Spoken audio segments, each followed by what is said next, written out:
Allo Internet. At number 2, no satellite dish required. DirecTV through Allo. And at number 3, Allo Mobile. Allo Fiber, the official internet, TV, and mobile partner of Husker Nation. Level up your game and go to allofiber.com/Husker Radio. Omaha Steaks is the official sponsor of tailgating. From legendary burgers to mouth-watering steaks, deli-style franks, and so much more, you'll elevate your next game day get-together with America's original butcher. Now you have the chance to be the ultimate gift giver this holiday season. Visit omahasteaks.com/theticket for 16 free Omaha Steaks smash burgers on your order of $129 or more, plus 50% off site-wide. That's 16 free smash burgers at omahasteaks.com/theticket. See the website for details. Happy holidays from Omaha Steaks. 93.7 The Ticket, Fox, KFXL weather. Sponsored by John Henry's Plumbing, Heating, and Air Conditioning. Your Lincoln forecast for today, a few flurries possible this morning. Otherwise, mainly sunny skies, be very windy with falling temperatures, a high around 40. Tonight, mainly clear skies, a continued breeze, low around 19. And tomorrow, we'll see mostly sunny skies, be breezy and warmer, the high near 49. I'm meteorologist Kyle Plucker for 93.7 The Ticket and theticketfm.com. MHC isn't a new company, just a new name. Moe's Moving is now Moe's Home and Commercial. Whether moving across town or across the state, MHC Moving has you covered, specializing in home, apartment, assisted, and independent living moves. MHC can handle your commercial moves as well. MHC Moving has 0 hidden fees. You'll never pay for same-day booking or be charged for stairs, heavy items, or elevator fees. Rates are the same Monday through Saturday, and you will never pay a truck or fuel surcharge. And they offer payment plans through PayPal. Call MHC Moving today at 402-853-7167 or go to mhcmoving.com. The holidays are here, and there's every reason to make Tipsy Tina's Taco Cantina part of your plans. Are you heading to a Nebraska basketball game? Stop at Tipsy Tina's before or after for delicious tacos. Meeting friends for drinks for an ugly sweater get-together? Enjoy Tipsy Tina's variety of margaritas. And if you're not sure about what to get for a gift this year, Tipsy Tina's gift cards are always a great idea. Don't forget about the event space at Salt next door to Tipsy Tina's, all of them located in the Haymarket at 8th and Q. This is Lincoln's home for sports talk on the FM dial. Also online at theticketfm.com. On the internet. KNTK FM Firth, 93.7 The Ticket. 93.7 The Ticket is proud to provide listeners with daily opportunities to win contests and prizes on our airwaves, and would like to take this opportunity to remind you of a couple rules. All participants must be 21 or older and must wait 30 days after winning a prize to participate in another contest. Once you win, you have 30 days to pick up your prize at the KNTK Studios, 1040 O Street in Lincoln, or your prize will be forfeited. Thank you for participating in our contest, and thank you for listening to 93.7 The Ticket. Coming at you live from the heart of Lincoln, America. This is Old School, sponsored by the Mercado by Certified Piedmontese. Nebraska Football Hall of Famer Jay Foreman and Austin Orman. Old School with Foreman and Orman on 93.7 The Ticket and theticketfm.com.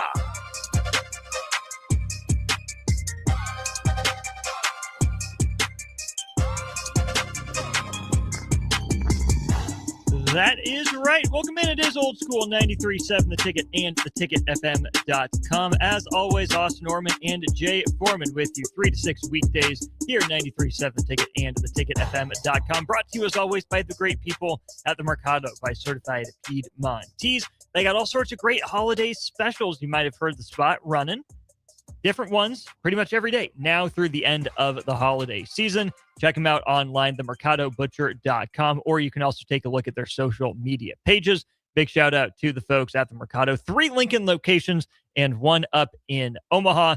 Get yourself there if you're doing a prime rib or whatever it is that you're cooking for Christmas dinner. The Mercado will absolutely hook you up. They've hooked me up plenty of times. They've hooked Jay Foreman up plenty of times. Let them help you. 402-464-5685. As always, the numbers if you want to be a part of today's show, or you can drop a comment. Facebook, YouTube, and Twitter as well. We will see it and we will get to it. Jay, let's bring you in here. We might have the nicest thing Eric has ever said to you. He says, "My man, Jay." Yeah, what's good? What you need, Eric? You know, when he's being nice, that means he needs something. What you need? Something's changed. Situation's changed. Or he bumped his head. Or both. Yeah. Or would that be a double negative, double whammy? Yeah, Would they outdo each other? You don't Who's have to a say? big head like Nick. I've never actually met Eric, so I can't confirm or deny that. Eric, all right. All right? Just all right? Yeah. That means he's good. Yeah. Oh, Yeah, more I than all right? Yeah, he's Ebonics version of it. He's good.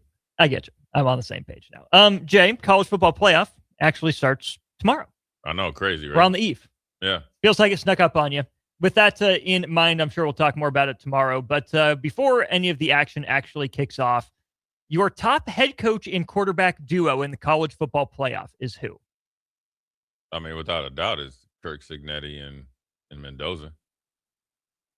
I mean, without a doubt, really. I mean, you have the coach of the year and you have the Heisman Trophy winner. I mean, running a close second is obviously Ryan Day and Sane. Ooh, you say obviously, like it's obvious. I disagree a little bit. I've got Cignetti and Mendoza at number 2 for me. Who's number 1? Dan Lanning and Dante Moore? You know I'm better than that. I'm just asking. I've got Kirby and Gunnar Stockton up there. What's your metrics? Like, what's you're saying? Like, what's like? Kirby's a 2-time champ. I mean, Gunnar. George is playing better. Yeah. Gunnar Stockton was sneaky, productive. And he's a gamer. Last year, of course, there was the injury to Carson Beck. Gunnar Stockton comes in relief. Didn't go very well for Georgia, but Jay, I did like the arm talent that Gunnar Stockton showed. At the end of the year, I looked up. I was surprised by the numbers that Gunnar Stockton put up for a Georgia team that seems to be playing better football now. I wasn't sure if I would count on, Georgia to be rated as high as they are right now, but they're right back kind of where you think Georgia belongs after really the last 5-6 years. So maybe I'm a bit of a prisoner of the moment, but I do think that Kirby Smart overcame some of his late game woes that he had in some of those big moments early in his career, right? That the random fake punt that he called against Alabama didn't go well. I think he's grown from that. I think he's learned. And as good as Cignetti has been, as good as Day has been, because that's my number 3 is Day and Sayin. Gunnar Stockton has impressed me this year. And Kirby's got the most rings of anyone in the field at this level, right? I know Cignetti's done his own fair share of winning, as Kalen DeBoer at times as well. But George is playing well enough right now. I trust Kirby enough, and I've been impressed enough with Gunnar Stockton that, yeah, it's hard to pick against Cignetti and Mendoza, but I'm okay to do it.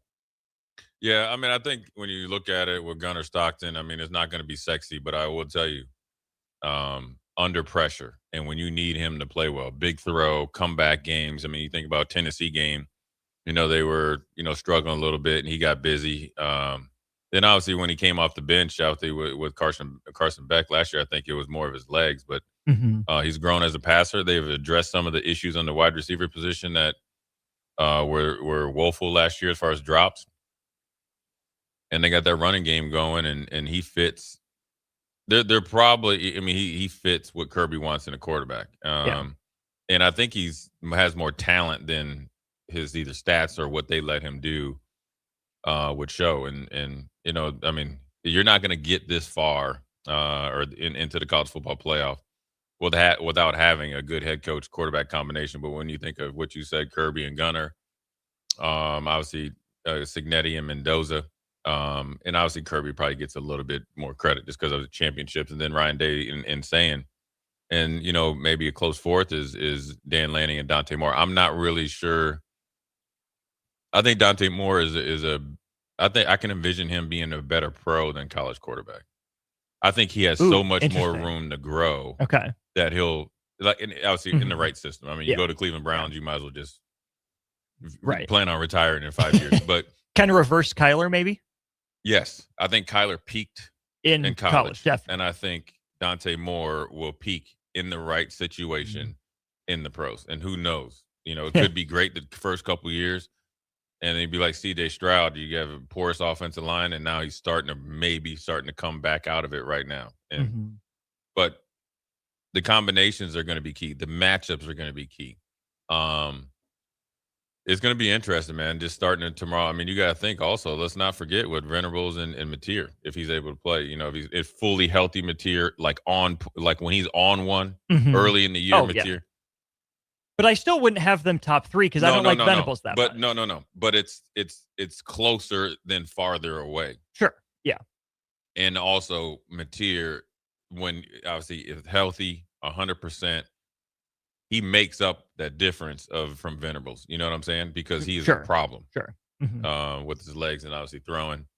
Um, and I think also, when again, this is always if that's what I think the big difference between those top three, let's say even four, but mainly those top three.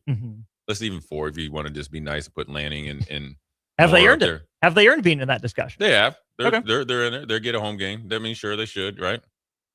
The difference is Simpson, DeBoer, Mateer, Venables, the other team, and even with Cristobal and Beck and McGuire and that that the quarterback, he's not nearly in that. But when you think those three I just mentioned, it's all like if right, yeah. So if Simpson's healthy, and if DeBoer's in the black hoodie, and DeBoer's in the black hoodie, and if they can get any resemblance of a run game, just anything, in the run game, then it's health with Mateer.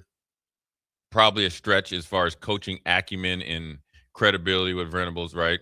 Yeah. And then with Carson Beck, it's more or less he fits Miami, kind of like Gunnar Stockton in Georgia. Heavy run team, play action. He's actually played really good this year.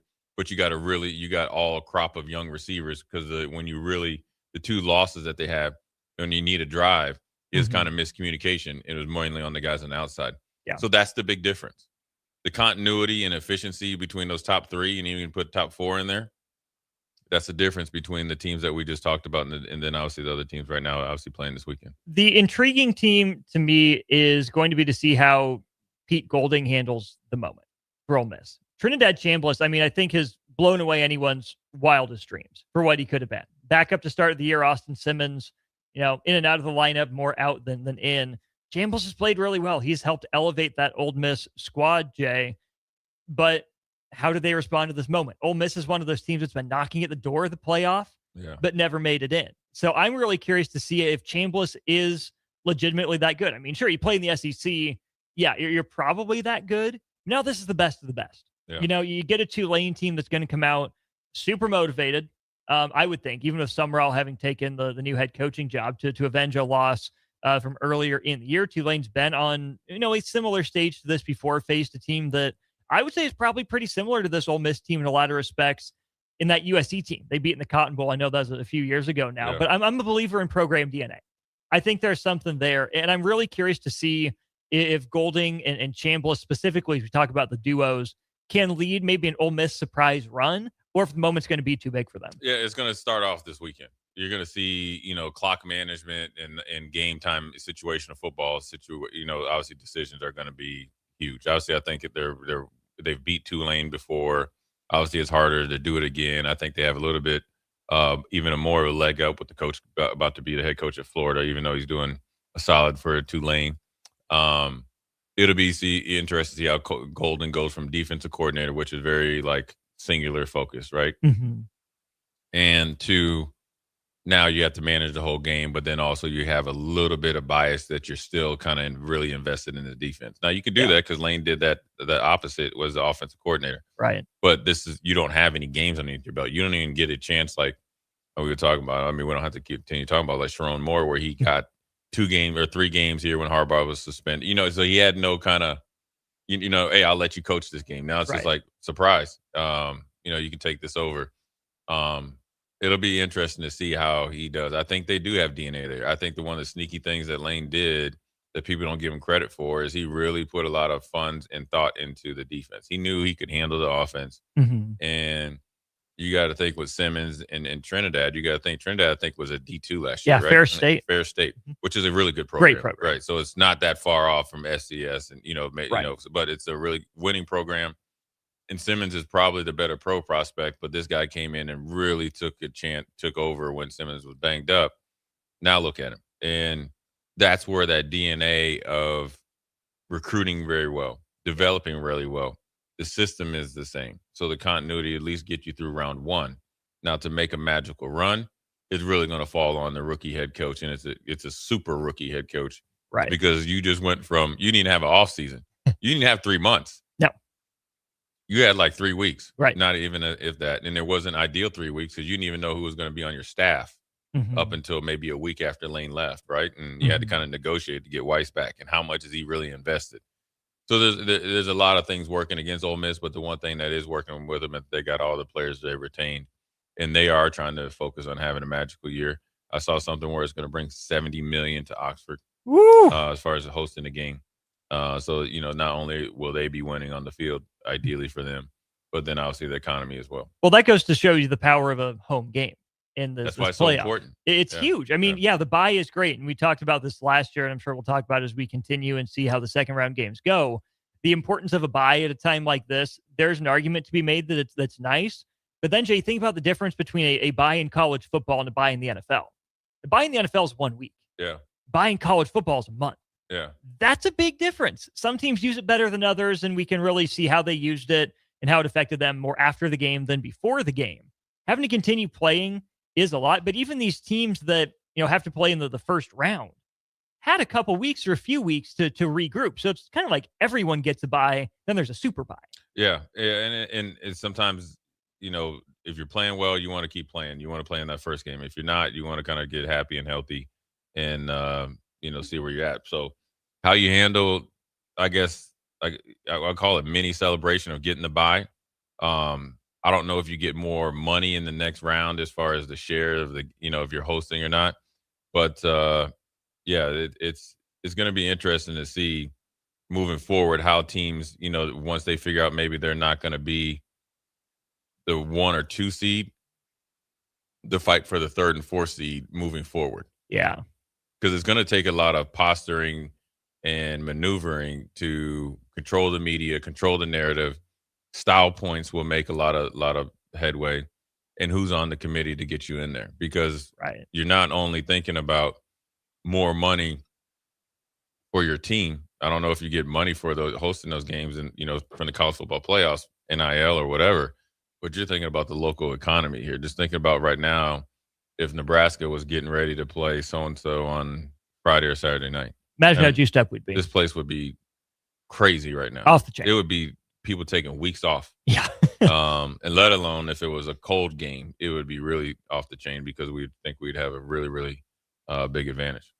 Hypothetically, when Nebraska makes the college football playoff day, let's say it's expanded to 16, because I assume that's right around the corner. Call your shot now. What seed does Nebraska get when it first qualifies for the college football playoff? I guess the top 8 or 9. Yeah, like one of the Bama or something like that. I think that you get in. I mean, that's a great place to start. I wouldn't mind it. See, to me, I think it's an 8. If we're still in the 12-team deal, I could see Nebraska sliding in at 7 potentially. Maybe a little different because it's straight seeding now. But I think Nebraska would be at least 7th in the pecking order of the power conference teams, depending on how the layout of the 16 works. Yeah, I do think that the first time Nebraska makes the playoff, I think that the stadium carries enough recognition, the name carries enough recognition.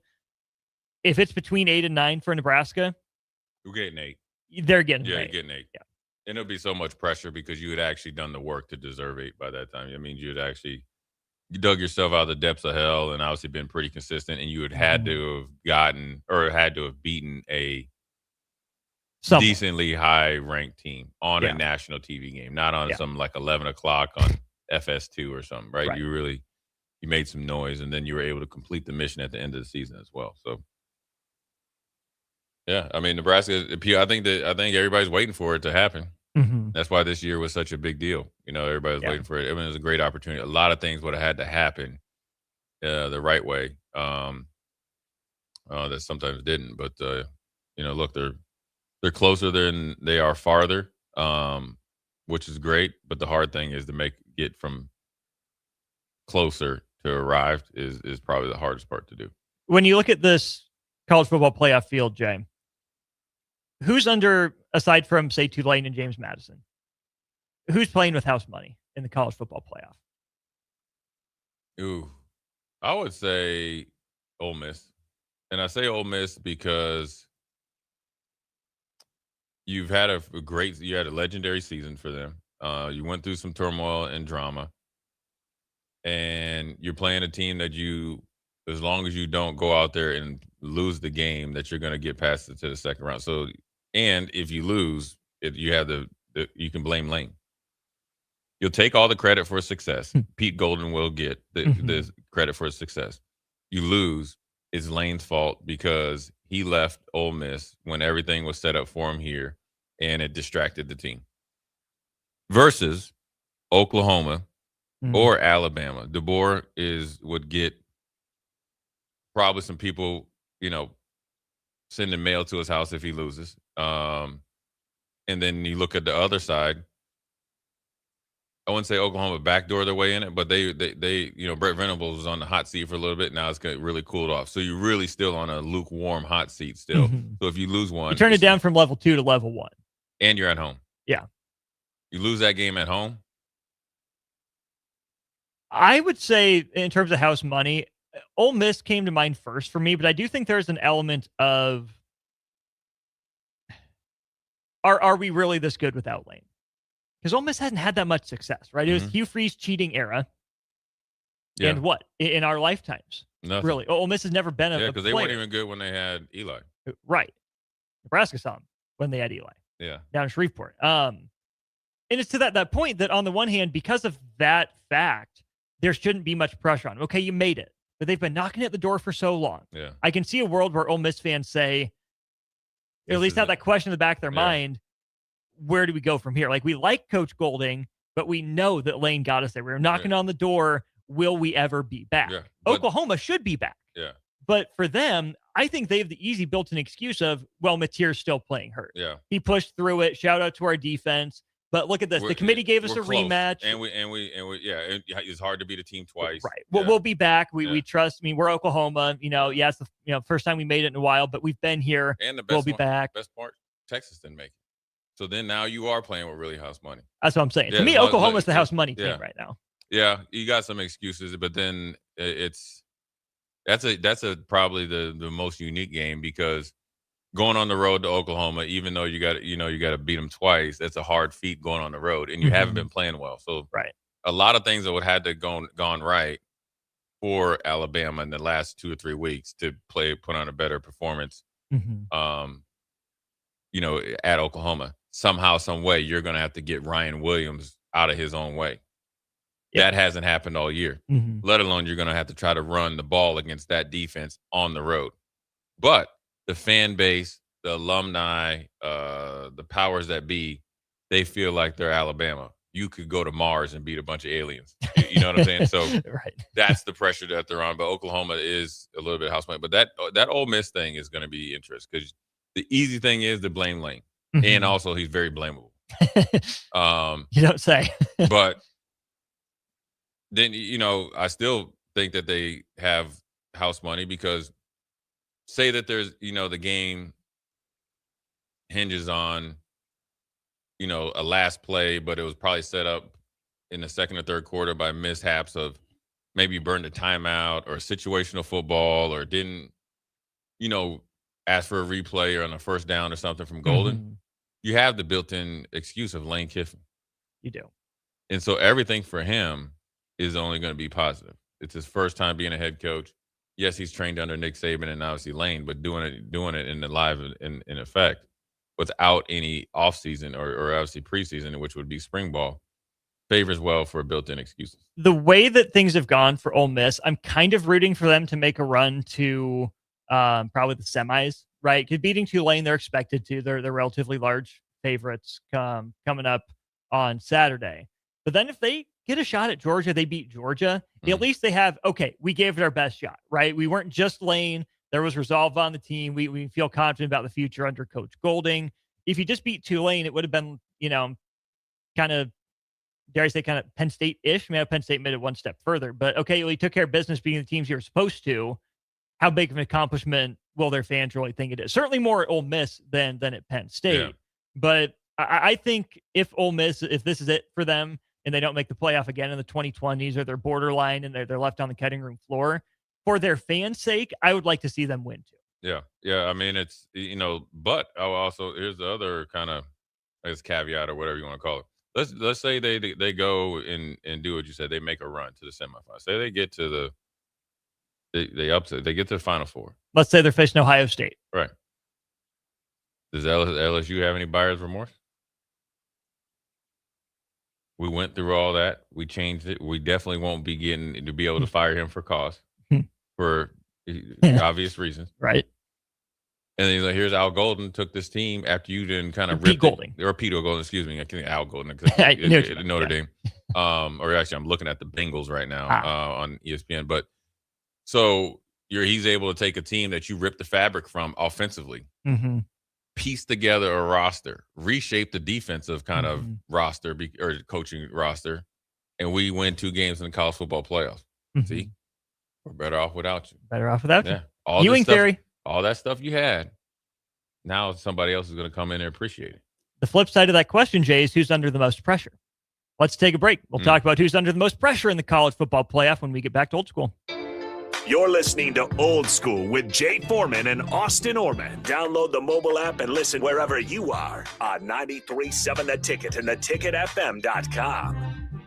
Advanced Medical Imaging is the largest radiology group in Nebraska, located in Lincoln at 7601 Pioneers Boulevard. At Advanced Medical Imaging, they utilize state-of-the-art technology and blend it together with their compassionate, skilled team to guide you through every step. Whether it's an MRI, CT scan, or X-ray, their precise diagnostics help your doctor deliver the best care plan for you. Choose clarity and comfort in your life by choosing Advanced Medical Imaging, located at 7601 Pioneers Boulevard and online at amimaging.com. Go Hog Wild Pit Barbecue. It's $5.99 barbecue time. Hurry to Hog Wild for a complete barbecue meal that's only $5.99. Get a one-meat sandwich loaded with our award-winning barbecue, plus your choice of a classic side and drink for just $5.99. Upgrade your sandwich to beef brisket for just $1 more. Join us for lunch or dinner in Lincoln at 3210 Cornhusker Highway. Order online at GoHogWild.com. But don't be late, we close at 8. Golfing in 72 degrees and perfect conditions in Nebraska doesn't seem possible in December, but it is. Double Eagle Golf is your escape from the bone-chilling cold outside and a reason to keep the clubs out year-round. Book your holiday parties at Double Eagle Golf and make plans to join them for a New Year's Eve party. Gift cards make a great stocking stuffer for Christmas, and don't forget to look ahead to 2026 as spring leagues begin in February. That's all at Double Eagle Golf inside the Kinetic Sports Complex on West O Street. Online at doubleeagle.golf. And now, introducing the starting lineup of your Nebraska Huskers, starring Allo Fiber. At number 1, Allo Internet. At number 2, no satellite dish required. Direct TV through Allo. And at number 3, Allo Mobile. Allo Fiber, the official internet, TV, and mobile partner of Husker Nation. Level up your game and go to allofiber.com/Husker Radio. When it comes to concrete, Stevens & Smith Construction doesn't stall. They go for the takedown. As Nebraska's full-service concrete contractor, they stay in bounds, hold inside position, and never forfeit quality. Whether it's foundations, flatwork, or concrete coatings, they elevate performance and pin down results that win every time. Stevens & Smith Construction is a proud sponsor of Takedown Tuesdays on 93.7 The Ticket. Because when it's time to wrestle with concrete, Stevens & Smith Construction slams expectations. There's only one place this holiday season to shop for the sports fan in your life and get cash back for slightly used sports items you don't need anymore. Play It Again Sports. Check out their selection of new and used items, including home fitness equipment like treadmills, exercise bikes, and ellipticals, and get your lift on with free weights, benches, and racks to add to your home gym.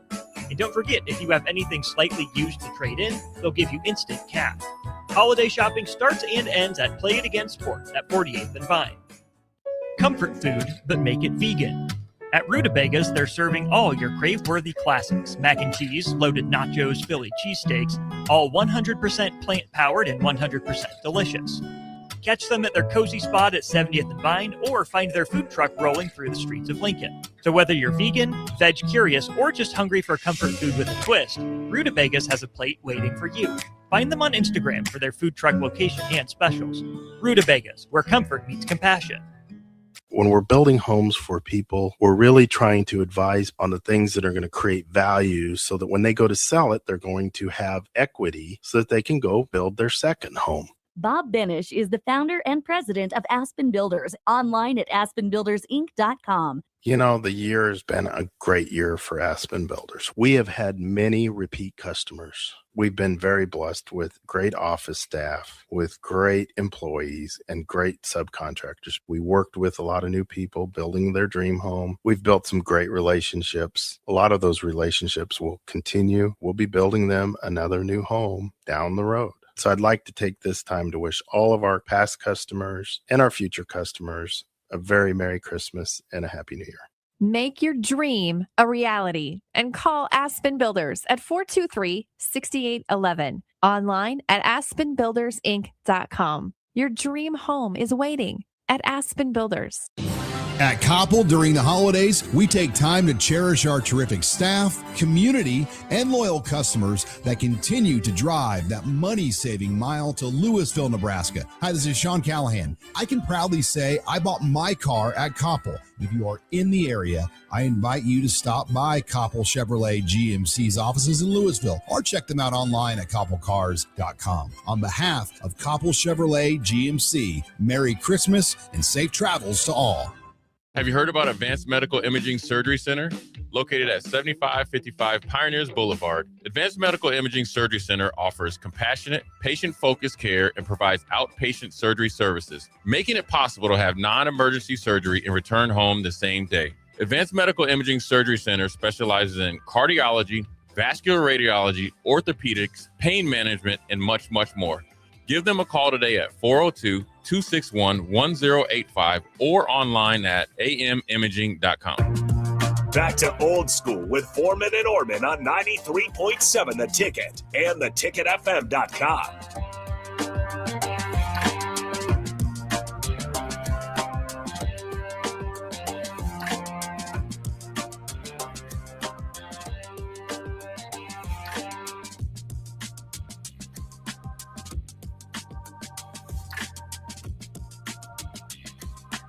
Continuing our college football playoff discussion here in hour one of Old School. I'm Austin Norman. He's Jay Foreman. Jay, we talked about the house money teams. Now, who is under the most pressure in the opening round of the college football playoff? And if there's a team, in the second round that you think is under pressure, they can fit as well. But let's just start with the games this weekend, the first four games that we'll see. Who is under the most pressure? Unfortunately, it comes with the job, DeBoer. And you don't even know where the pressure comes. I think the AD and everyone else, I think the rational people are really happy with him and surprised. Pleasantly. Well, after that Florida State game, it brought out the best in him. It did. And I think it'll continue to bring out the best in a different coach. I think he's, very rarely because here's two ways coaches generally handle pressure like Florida State. They go get another job. They just shoot you the bird and say, I'm out of here, take their ball and go home and get another job. Or their back's against the wall and it brings something out of them that people hadn't seen yet. And that's exactly what you're getting from him.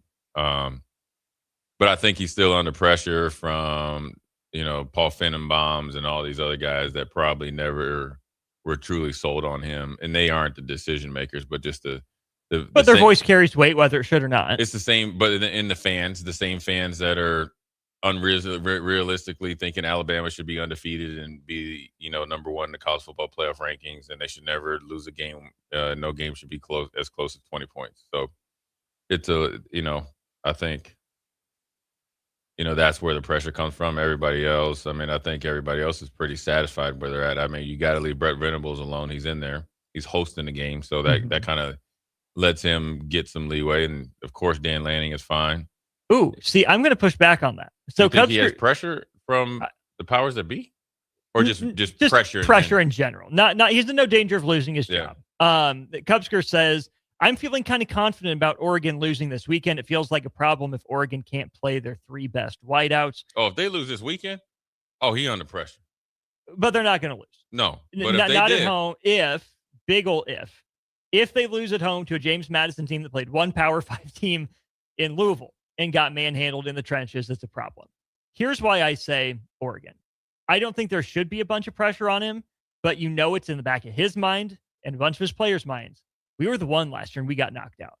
I think Oregon is still seeking some of that external validation where they've been good for a long time. That's where the pressure comes. External validation. External validation. Realistic now. We've seen you with the nice uniforms. We've seen you guys put guys in the league, and all this other stuff. But you've always seemed to let us down. Oregon probably thinks they're better than Indiana. They've been better longer than Indiana, but they've accomplished as much as Indiana. They've both been a 1 seed. Yeah.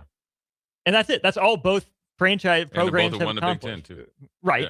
Yeah. They've accomplished the same level of stuff. For Oregon, I think this is a program that wants to prove that, Indiana's a cute story. We've been here longer. It's our turn to win a game or two and break through and prove that we're more than just a flashy program. Yeah. I mean, and when you speak on it that way, I think it's the external pressure, and I think it's more validation pressure. Yeah. And they have to. Here's where they're fighting the same things that we're talking about. Aesthetically, it has to be pleasing because you got to think. Just last year, when they were the number 1 seed, Idaho had you more than on the ropes.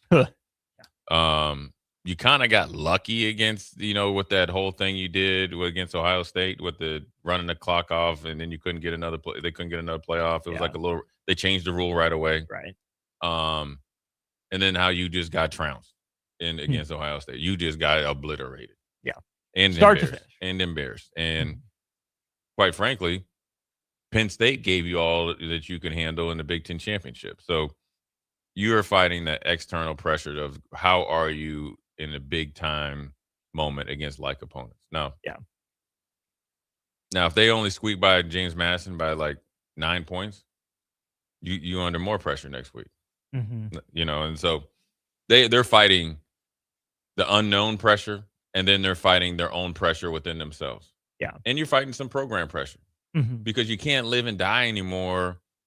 You're like the 10 uniform things when you go there, like how many 12 different, all the uniform combinations. That was like their version of NIL before it became, and they were probably giving some players some money underneath the table. Well, now that everybody can, with the rev share, nobody cares about that anymore because everybody has alternate uniforms, and they got a lot of pressure. A&M or Miami? Any pressure on either of those schools? No, Elko's locked in. A&M's had a phenomenal year. Miami's on the road. They probably feel like they have the toughest matchup as far as, healthy quarterback and all that and dynamic. There's more external validation pressure on Miami to me. Yeah, this is because of the teams that Notre Dame's not in. And Notre Dame had been playing well and had played Texas A&M very well. It's not Miami's fault, but there's a lot of pressure on them to rep the ACC and prove that, you deserve to be in, hand-wringing aside. And also, it seems like nobody's throwing darts at Alabama because it shouldn't have came down to Notre Dame, Miami. It's actually Notre Dame and Alabama. Yeah. But everybody, you have the built-in hatred between Notre Dame and Miami. So there's probably pressure there, but not, nothing's going to bad happen. But Miami is facing kind of like Oregon. Are you really for real? Right. You're playing essentially the number 1 team in the nation up until they lost to Texas. And they were dominant. Yeah. Now, obviously, South Carolina game, not so much, but then when they came back, they were dominant. Dominant second half. Yeah. And they put it on them. I don't know. That's going to be a game. You talking about pressure. If Texas A&M happens to lose that game at home, would they play at Kyle Field? Yeah. With 100-some people? There'll be more than 12 men on the field. There'll be a lot of pressure. That's a very expensive roster. People haven't talked about enough how bad their defense has been against good opponents. Yeah. Now their defense does play well at home, but Miami lines up and pounds the football. This is the biggest offensive line they will see, including anybody in their league. This is probably the best offensive line they'll see, including everybody in their league. They are committed to the run and to embarrass you. See, Cristobal is where he comes from. Right. It's what he wants to do. So we'll see about that defense. And the pressure could be turned up as you lose a home game. You lose to Miami on top of that. And neither team been in the playoff. And the year that Texas isn't in it. And so all eyes are, on Aggie land. And you dookie down your leg. And you just gave your. And they're in oil country. In their oil country. Yeah, I'm talking about Texas Tech too. Oh yeah, Texas. Who's Tech. under more pressure, A&M or Tech? Tech, they're both the same because Texas Tech is like, all right, let's see what you do now. As a top 4 seed, you're going to be playing a really good opponent now, not somebody that most likely, or played against, like BYU. You played them twice. You're facing external pressure because of the money you spent. Yeah, let's see if it's really worth it. Last year you had Ohio State. They said they paid like $20 million to retain guys and brought back NFL guys. And when they lost to Michigan, it was like they were butt of everybody's jokes. Now, when you look back at it with the way that they went through the magical run, let's see what Texas Tech does with all eyes on them. And you've been saying this team could travel. They've been saying it from Lubbock. And you listen to and they got to believe it. They feel like with their defensive line, their weapons on offense, and the way that they play, physical with 2 really good linebackers, that they can go play in the SEC. They can go and beat Ohio State in the Big Ten. Well, we're about to see. And that's where you can't just look like you were competitive. Oh, and maybe next year. No. With that, whatever that $9 million off or defensive line, you got to play. It got to pay off today. I think we'll see how much pressure Texas Tech has on it, especially internally, when we look back in 5 years. If Tech is still spending at this level and they're still at or around the top of the Big 12, there was no pressure, regardless of how this has gone. I mean, this is their best season in school history, bar none. Even the year they beat Texas on the Crabtree walk-off, this is better. Yeah, this has surpassed it. Right now, I think they're closer to a house money team, but is this a donor base? And we look at Campbell. What's his thought? It seems sustainable now, but it always does until it runs out. We can always convince ourselves that, this is going to be the dynasty. This is the one that lasts. They have money forever. Well, you lose this one. This is just the first step in, is the investment really worth it? We gave it a run. It worked out for Texas Tech softball, right? In Kennedy, the player that they paid $1 million for. $1 million in softball, that's a lot of money, but compared to what they're spending in football, that's a drop in the bucket. Yeah. But if you're going to consistently pour $25+ million into football outside of revenue sharing, just to lose in the first round of the playoff, you're not going to win without it, but you can sure as heck lose without it. Yeah. The same way, you can lose with it. Well, then also there's pressure outside of even all these games. If the, Texas Tech, that's always the punchline with, their team. Yeah. Money well spent, roster that's bought. And then, Coach McGuire's obviously got the right guys and paid the right guys, so they're all invested into the team. But if they have success, Texas Tech, right, win a game and then get to the Final Four, who has more? Where the pressure goes? Everybody else that thinks that that either are close to getting into the college football playoffs or think that they're close. That means that not only you have to match that $20 million or $25 million that Texas Tech spent on their roster, which I would like to see that ledger. You have to spend more because you got to make up ground. That means you got to go steal a player from one of these, blue blood schools or more big time schools. You might have to steal a mid-level player, and then you have to pay more. So it puts more pressure on the financial commitment of the donors and the universities based on what this team does. Because this team is literally bought as far as the defensive line goes. Yeah. Ohio State was retain our NFL players. We've developed, these are homegrown guys besides Caleb Downs, right? But that's because Nick Saban left. Right. That's the difference. It's like, okay, more readily available investment, maybe more conservative. Okay, this worked out here. Now, if you're getting all this money NIL wise, you're not really. If you're in the portal to the tune of what Texas Tech did, you're not having homegrown talent. You're trying to go buy them. So that's why the success or lack thereof of Texas Tech either puts a lot of pressure on teams or doesn't. Let's talk about a couple more Big Ten teams there at the top then, Jay. Is there more pressure on Indiana because they won the Big Ten championship than there would have been had they lost the Big Ten championship? Is Indiana playing with house money No. because they just won the Big Ten? It's year 2 and they're the number 1 seed. And, it's cool. We're Indiana. Or is there pressure on Indiana to continue to validate, the fact that this isn't just Indiana. This is Indiana. No, there's pressure on them to validate. Because there's still people out there that think that you're not for real. There's still people out there that don't think that Mendoza should win the Heisman. And there's people out there that don't think that in 2 or 3 years, Kirk Cignetti be winning at the same clip he is right now. There's pressure. Mm-hmm. There's a lot of pressure. Because if you're the number 1 seed, you finally beat Ohio State, or you beat Ohio State, you win the Big Ten championship, and you lose the first time you get on the field, I don't care who it is, there's pressure. I told you so. That's what they're going to say. I told you they're just a flash in the pan. They've had a pretty easy schedule, and then they got lucky against Penn State and Ohio State. They actually should have 2 losses, so they can take the 1 loss and go home. I think there's also some pressure on them because of what happened last year. Now, the saving grace for Indiana is that I don't think either Oklahoma or Alabama are in the same stratosphere as Notre Dame as Ohio State. Oh yeah, who was the 8 last year. Yeah. I think even Tennessee last year is comparable to this year's 8 and 9 in some ways. So I think Indiana is a little bit safer there. The other team then, Jay, is Ohio State. On the one hand, it's Ohio State. There's always pressure to win.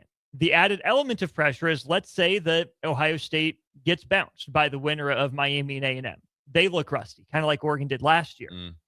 Are there any Ohio State people saying, man, last year is the fluke? Ryan Day can't get over them, can't win the big one. Stars just aligned for him. Does he enter on a warmer seat than you might think if Ohio State gets bounced in 2 weeks? No, I think that national championship, man, keeps it nice in the room temperature. He's good. But there will be doubters. Because then they'll say, well, he wasn't focused because his name's been in every NFL job. But then they have the built-in excuse of Hartline's gone and all that. So I don't think he'll get under any hot seat based on not winning, the whole championship. What do you expect from that offense with Hartline gone? Because I thought it was better when he wasn't the OC. If Ryan Day's calling plays, what changes? I think the Big Ten championship set up every way so Ohio State was at a disadvantage. You went on the road to beat Michigan, right? Stay on the road to play Indiana. Stay on the road to be Indiana. So, and that's it. That in their backyard. That game takes a lot out of you up there in Ann Arbor. Yeah. And then Hartline takes the job. I think it was just one of those things. It was just the details and lack of execution, and it wasn't just all invested. So I think overall, I like the offense. I like Hartline as a caller from game 3 on this year versus the first year. First year was not good. First year was not good. Looked like a first-time coordinator. That's why they brought in Chip. Kelly, yeah. So there could be a little bit of pressure. I could see. Hopefully, Ryan Day takes over.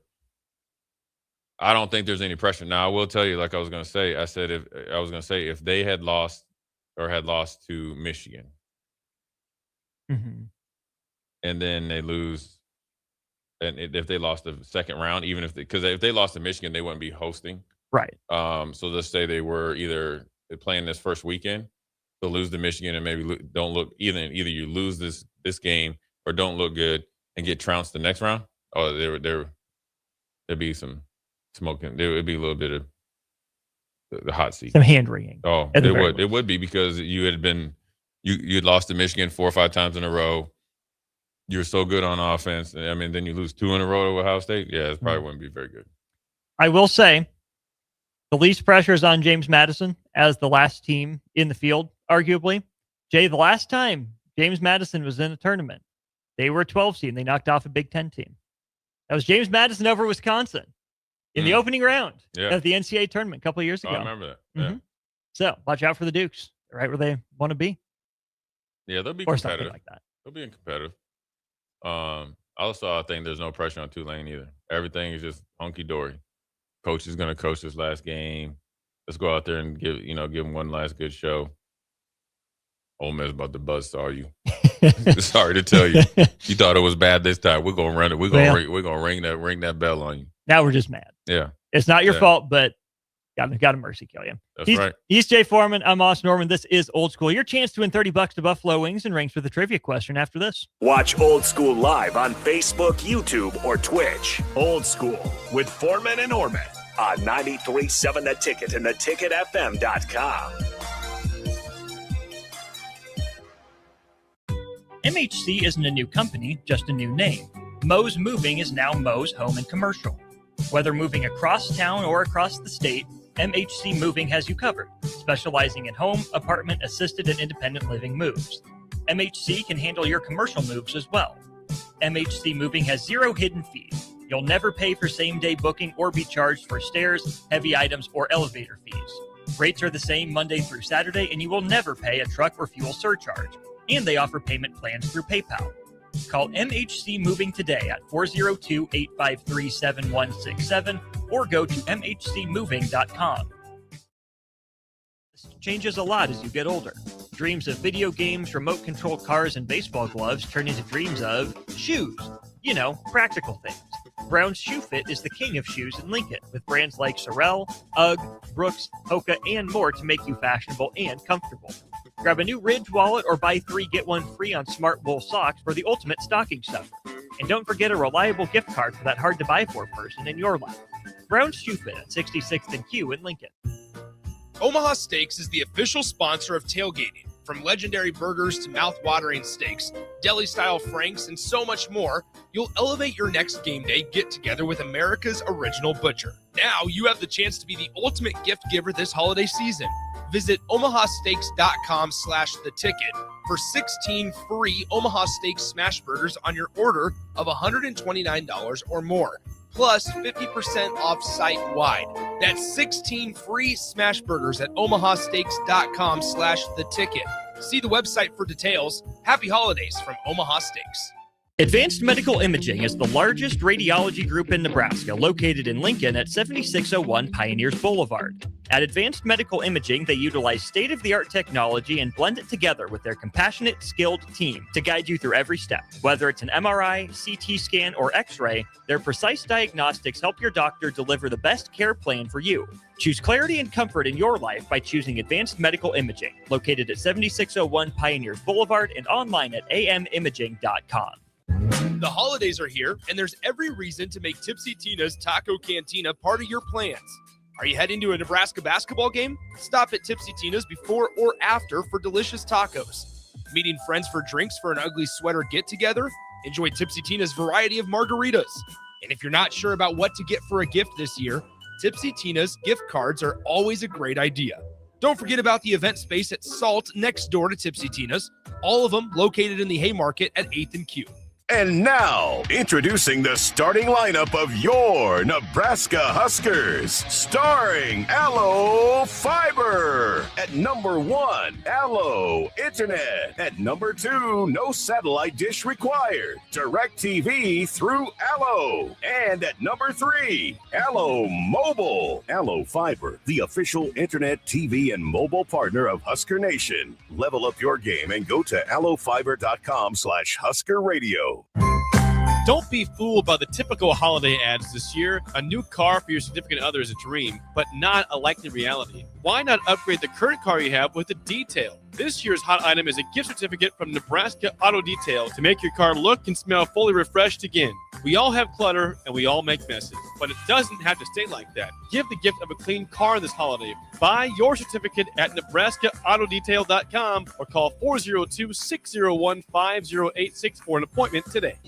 At Koppel, during the holidays, we take time to cherish our terrific staff, community, and loyal customers that continue to drive that money-saving mile to Louisville, Nebraska. Hi, this is Sean Callahan. I can proudly say I bought my car at Koppel. If you are in the area, I invite you to stop by Koppel Chevrolet GMC's offices in Louisville or check them out online at koppelcars.com. On behalf of Koppel Chevrolet GMC, Merry Christmas and safe travels to all. When we're building homes for people, we're really trying to advise on the things that are going to create value so that when they go to sell it, they're going to have equity so that they can go build their second home. Bob Benish is the founder and president of Aspen Builders, online at aspenbuildersinc.com. You know, the year has been a great year for Aspen Builders. We have had many repeat customers. We've been very blessed with great office staff, with great employees, and great subcontractors. We worked with a lot of new people building their dream home. We've built some great relationships. A lot of those relationships will continue. We'll be building them another new home down the road. So I'd like to take this time to wish all of our past customers and our future customers a very Merry Christmas and a Happy New Year. Make your dream a reality and call Aspen Builders at 423-6811. Online at aspenbuildersinc.com. Your dream home is waiting at Aspen Builders. Back to Old School with Foreman and Orman on 93.7 The Ticket and theticketfm.com.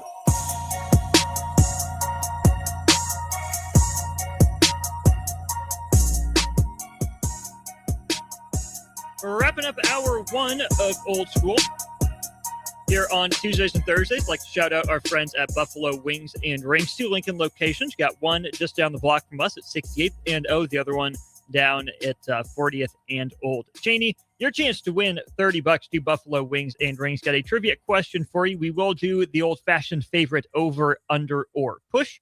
Jay, after Emmett Johnson was named an All-American, a first-team All-American to be precise, how many first-team All-Americans have there been in Nebraska football history? Oh, man. How many first-team All-Americans have there been in Nebraska football history? 28. Jay says 28. Over, under, or push Jay's answer of 28. 402-464-5685. We'll give it to texter number 7 in honor of the Foreman scale. It goes without saying, Jay, heck of a year for Emmett Johnson. First team from Sporting News as an all-purpose player. Second team all-purpose, and you look at the Football Writers Association of America. Walter Camp, second team AP, second team as running back as well. Yeah. Nebraska can't go that long between All-Americans again, though. It had been a while since Nebraska's last one. It had been a while since Nebraska's last first-team all-conference player as well. I mean, that's just one outward kind of showing of just where you're at as a program. On the flip side, Iowa's had a first-team All-American 7 years in a row, mostly on the offensive line. Yeah.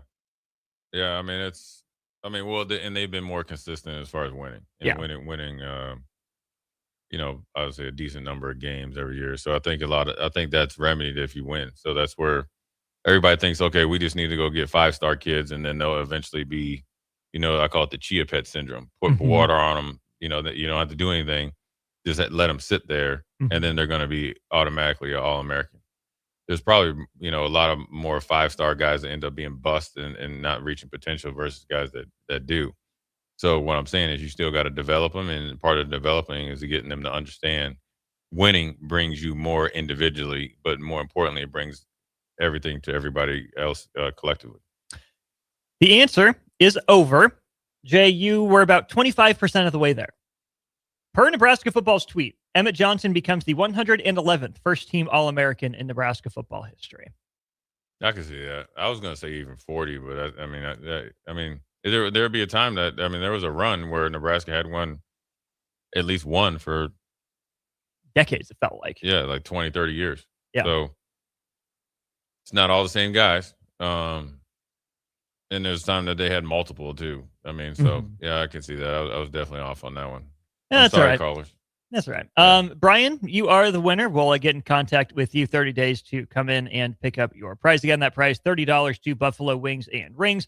2 Lincoln locations, 68th and O, as well as 40th and Old Cheney here in town. Plenty more to get to throughout the course of the show. We'll have Thirsty Thursday coming up next to start off the 4 o'clock hour. We're going to try Evan Bland again. We'll see if the phone line is fixed. If not, we got some coaching news, some in the Big Ten and some in the SEC. If we can't talk to Evan, we will do that coming up at 4:30. He's Husker Hall of Famer Jay Foreman. I'm Austin Norman. We got Thirsty Thursday. Kevin Meyer coming up next.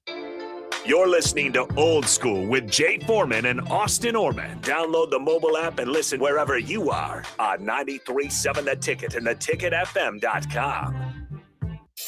Are you looking for an exciting new way to put your skills to work? Explore new career options in the fintech industry at Currency, a Sandhills Global company. We offer full-time positions in financial sales, compliance, operations, and other fields. We also offer a 4.5-day work week, an attractive benefits package, and opportunities for advancement. Put your motivation to work and grow with us at Currency. Visit gocurrency.com/careers to learn more.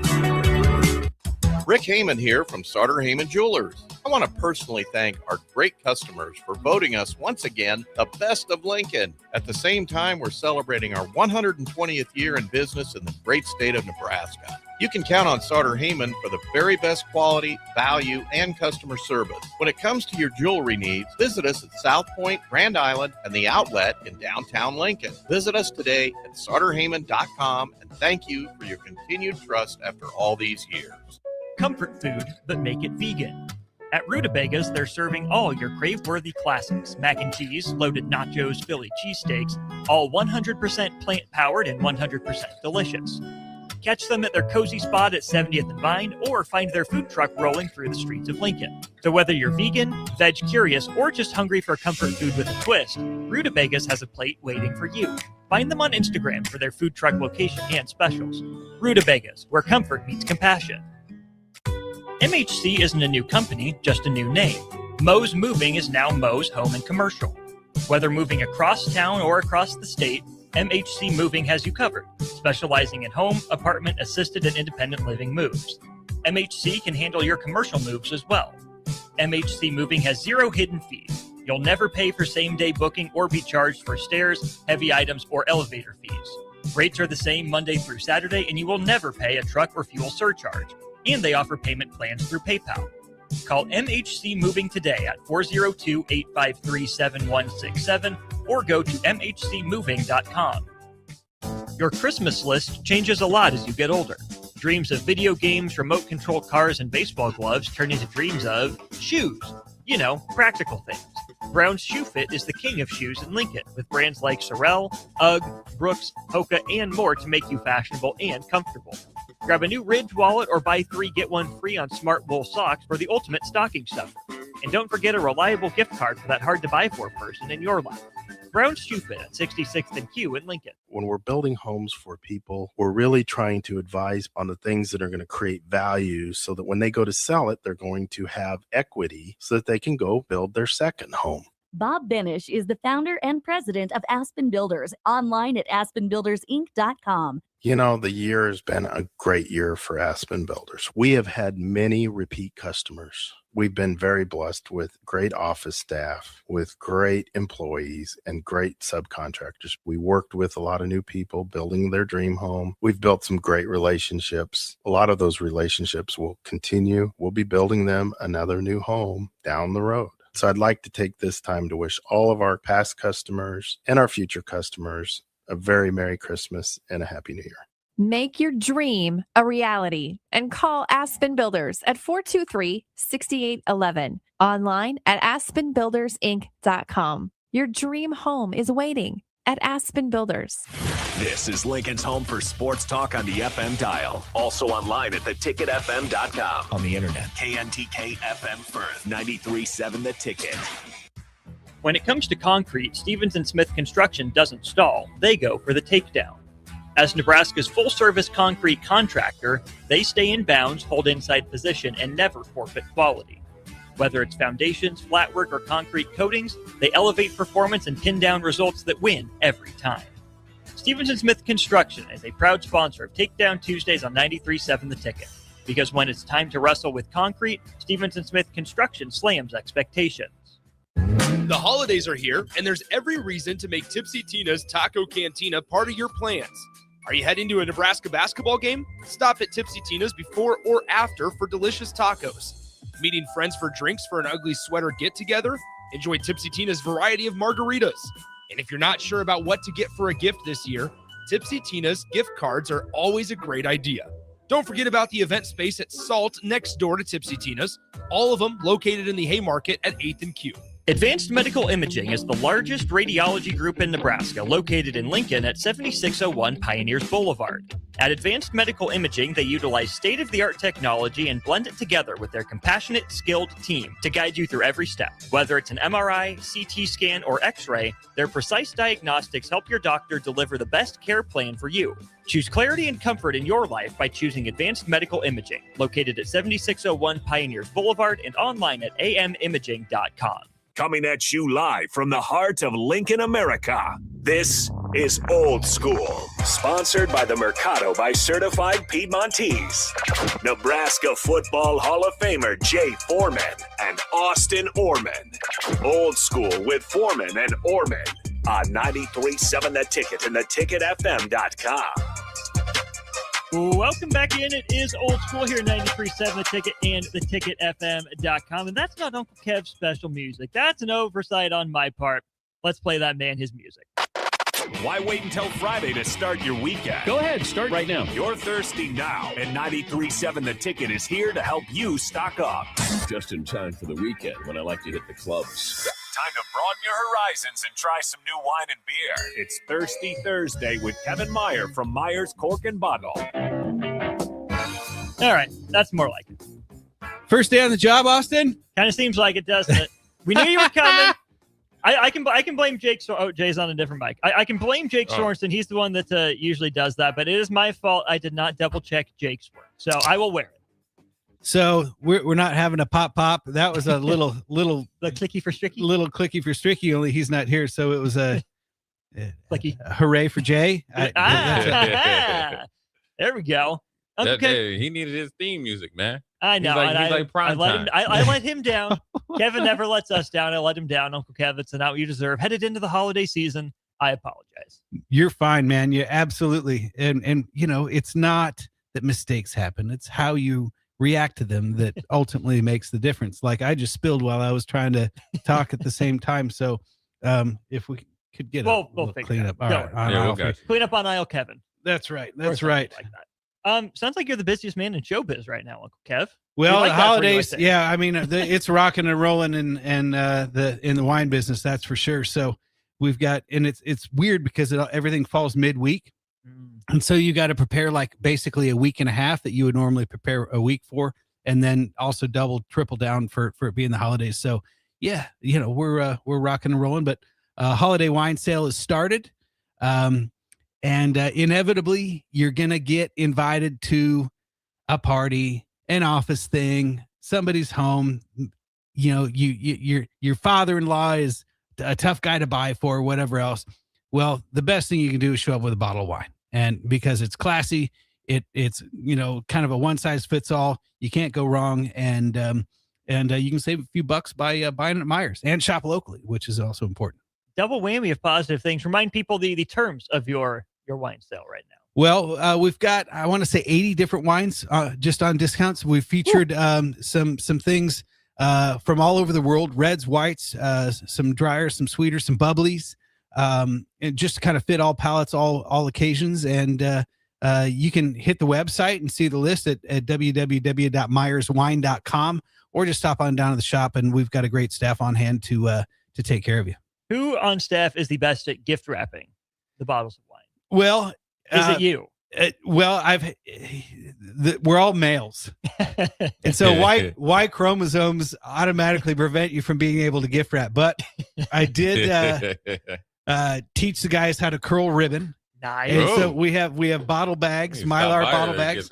That's right. And so everyone who works for me knows how to curl ribbon around the neck of a wine bottle, and that's about as technical as we get. There you go. I love it. What are we drinking here to start us off today, Kevin? Well, the theme today is nostalgia. You know how I like a thematic approach to all of these things. So this is sort of a nostalgia sort of a deal. This wine is from Yakima, Washington, and it's called Airfield. And this is a Merlot. And the reason it's nostalgic for me is that I had my great uncle Gordon lived up there, and he was a retired anesthesiologist. Actually, was a medic in World War II, and he used to fly ultralight planes. He was a super cool guy. He played the harmonica. He flew ultralights.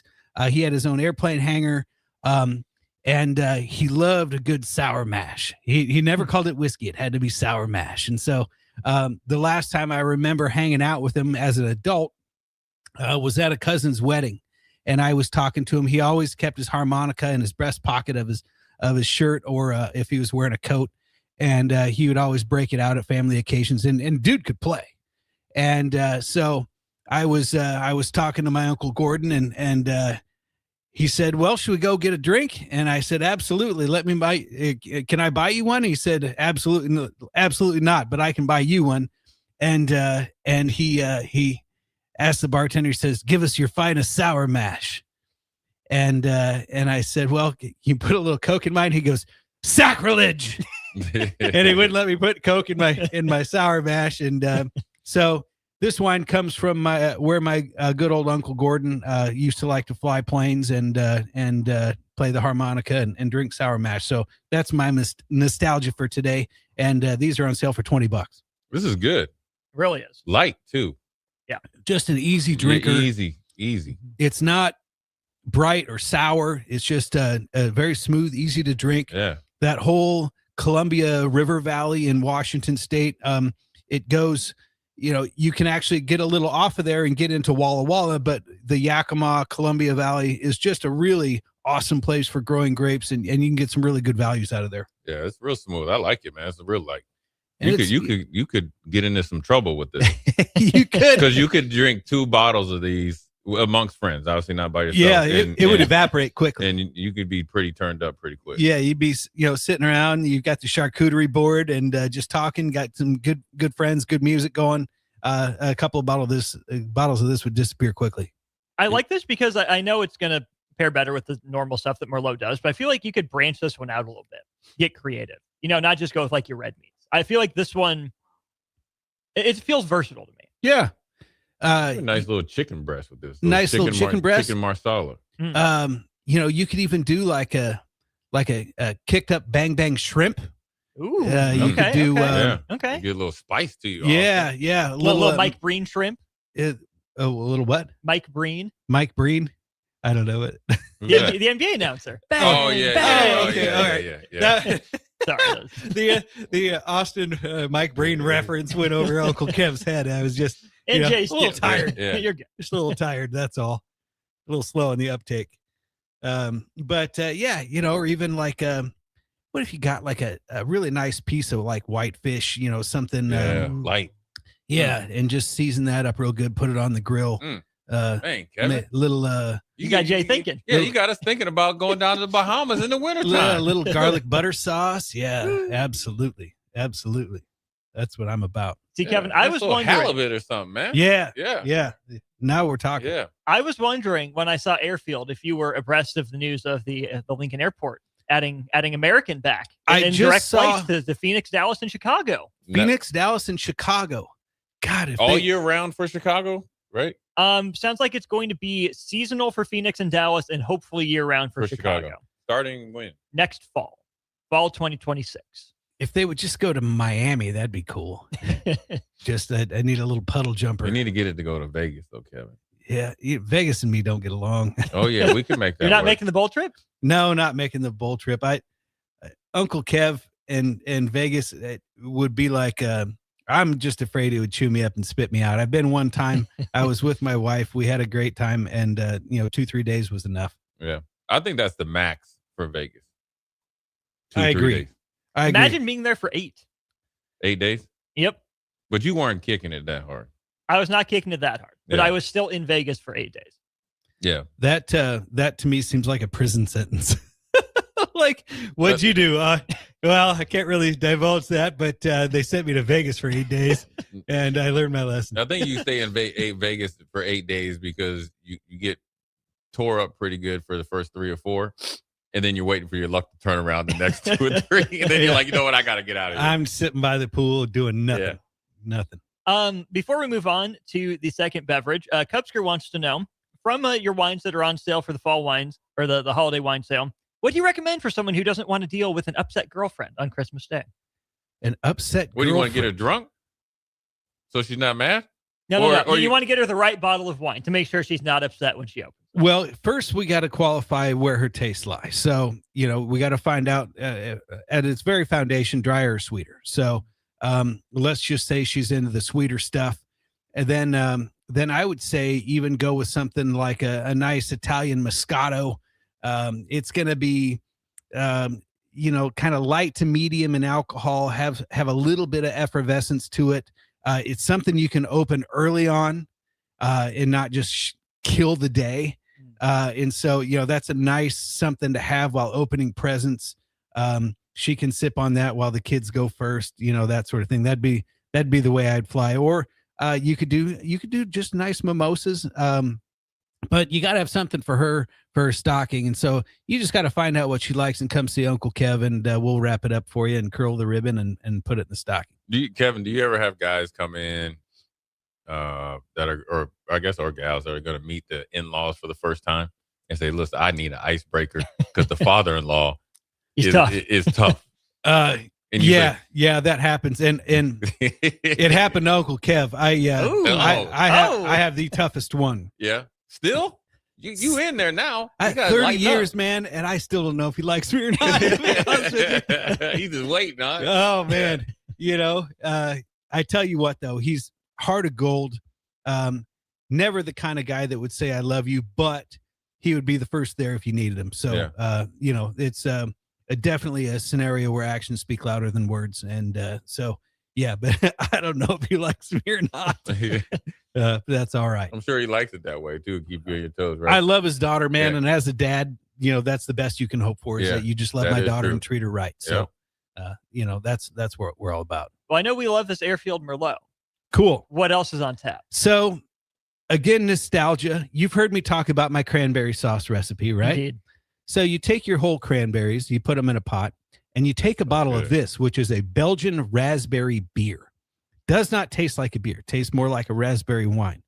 And you boil the cranberries in this beer. You add a little sugar, and you take a microplaner and zest either some orange peel or some lemon peel in there. Which is better? I like the orange in the cranberry sauce. Orange cranberry just seems to lend itself a little bit better. But it's just a zest. You're not putting the fruit in there. And then you add sugar to sweeten it up to get to your taste. I like it a little bit tart, but not too tart. And then and you just boil it, keep stirring it, and then it turns into it like a gelatin or and it just makes the most delicious cranberry sauce you ever had. And so this is called Lindemans Framboise, which is the French word for raspberry. And it's actually a beer. And originally the beer starts as a wild fermented beer, meaning that they don't add yeast. They wheel it in these open vats into these cave-like structures where the yeast lives naturally, and it comes down and it consumes the sugars and it ferments into alcohol, and then it undergoes a secondary fermentation when they add the raspberry, giving it a little bit of that the effervescence or the carbonation. So lightly carbonated, super easy to drink. This could get you in trouble because smokes. This is really good. And just lightly sweet, a little bit tart.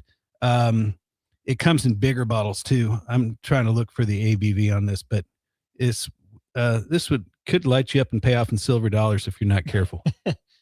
It doesn't. Yeah, that really sneaks up on you. I mean, this tastes like, so growing up, maybe other families did this, but like sparkling grape juice, right? Yeah. They called it kids wine. Right. Oh, I get such big kid wine vibes. That's the nostalgia for me. That's for sure. In fact, the name that my parents used to buy was actually called Myers, and it was spelled the same way that we spell our name, which is weird because most people don't, with 3 vowels in a row, M-E-I-E-R. Oh, why is a vowel? Say what? Y is also a vowel. We can count it. Y is not a vowel. And sometimes Y. I'm just saying. Y can count as a vowel. I guess sometimes. But no relation. But the sparkling pink Catawba was what it was called. Catawba. And this kind of reminds me of that. So there's some heavy duty nostalgia going on with there too. I like it. It could knock it, man. That's you're looking at his side. I don't trust you. It's dangerous. But doesn't this taste like Christmas? This would be another thing that you could just open early. Oh yeah, this would really be real good with a nice ham. Yeah, you could do that. I'm just thinking, like, you know how when you at first you let the kids go, all right, you go one at a time, and then after about 2 rounds, you're all right, just let into it, Mm-hmm. and you're just sitting there watching. There's a fire in the fireplace.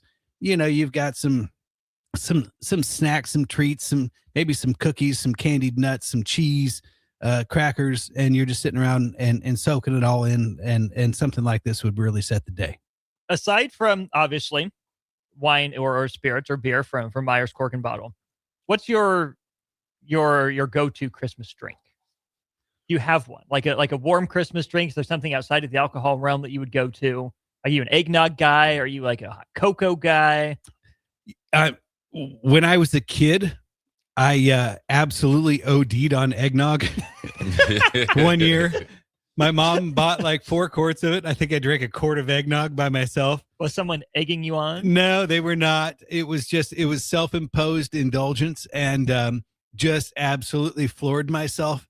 And so sour stomach. Yeah. To this day, I still can't do it. So I mean, my go-to drink, God, that's a great question. It's hard to say. Like maybe like a Moscow Mule or something like that. I think, and you can even holiday it up. So you could add a little cranberry splash. You could even put some craisins in there. Mm-hmm. And if you want to really get fancy, add a little sprig of rosemary, and that's a holiday. Whoa. That's a holiday drink right there. Nice. I like that. A little add on. Yeah, just to fancy it up, just because this it's the holidays. Bad boy right here. Yeah, that evaporates quick. Yeah. But you can see why I did the beer second, because it's would not sweet. have set it up. Yeah. Has that tartness, that sweetness. That would have made that wine taste like brushing your teeth and drinking orange juice. So that's why we did the wine first. Cubsker says hot take, but eggnog is awful. I don't think that's a hot take. Not an eggnog. I don't think that's a hot take. It's an acquired taste. I mean, either you like it or you don't. Right? It's like cheesecake. A couple of bites is good. You don't want to have a big old hunk of it. But if you put a little nutmeg in there and maybe a little rum or a little brandy, something like that, it's all right. Mash? It's just, or sour mash. Yeah, there you go. Uncle Gordo would be tipping his cap right now to that for sure.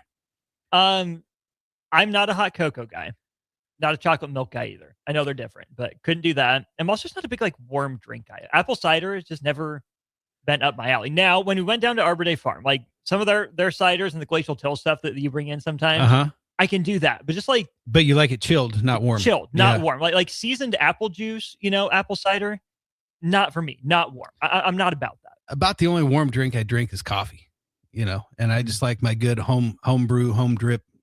We got one of those grind and brews, so it's got a little hopper in the top that you put the whole beans in, and then it just grinds and brews it. And I fill my Yeti, and that's my coffee for the day. I'm not a big froofy coffee guy, but so hot drinks, not really. I think a holiday drink would dress up that holiday meal would be kind of my go-to. Kip is shouting out White Russians for his holiday drink. Okay. Again, kind of a milky thing going on. Again, a little bit would go a long way. Like a one White Russian would be fine with me. What about schnapps? No? Peppermint schnapps? I have a great story about that. Radio friendly story? Close enough.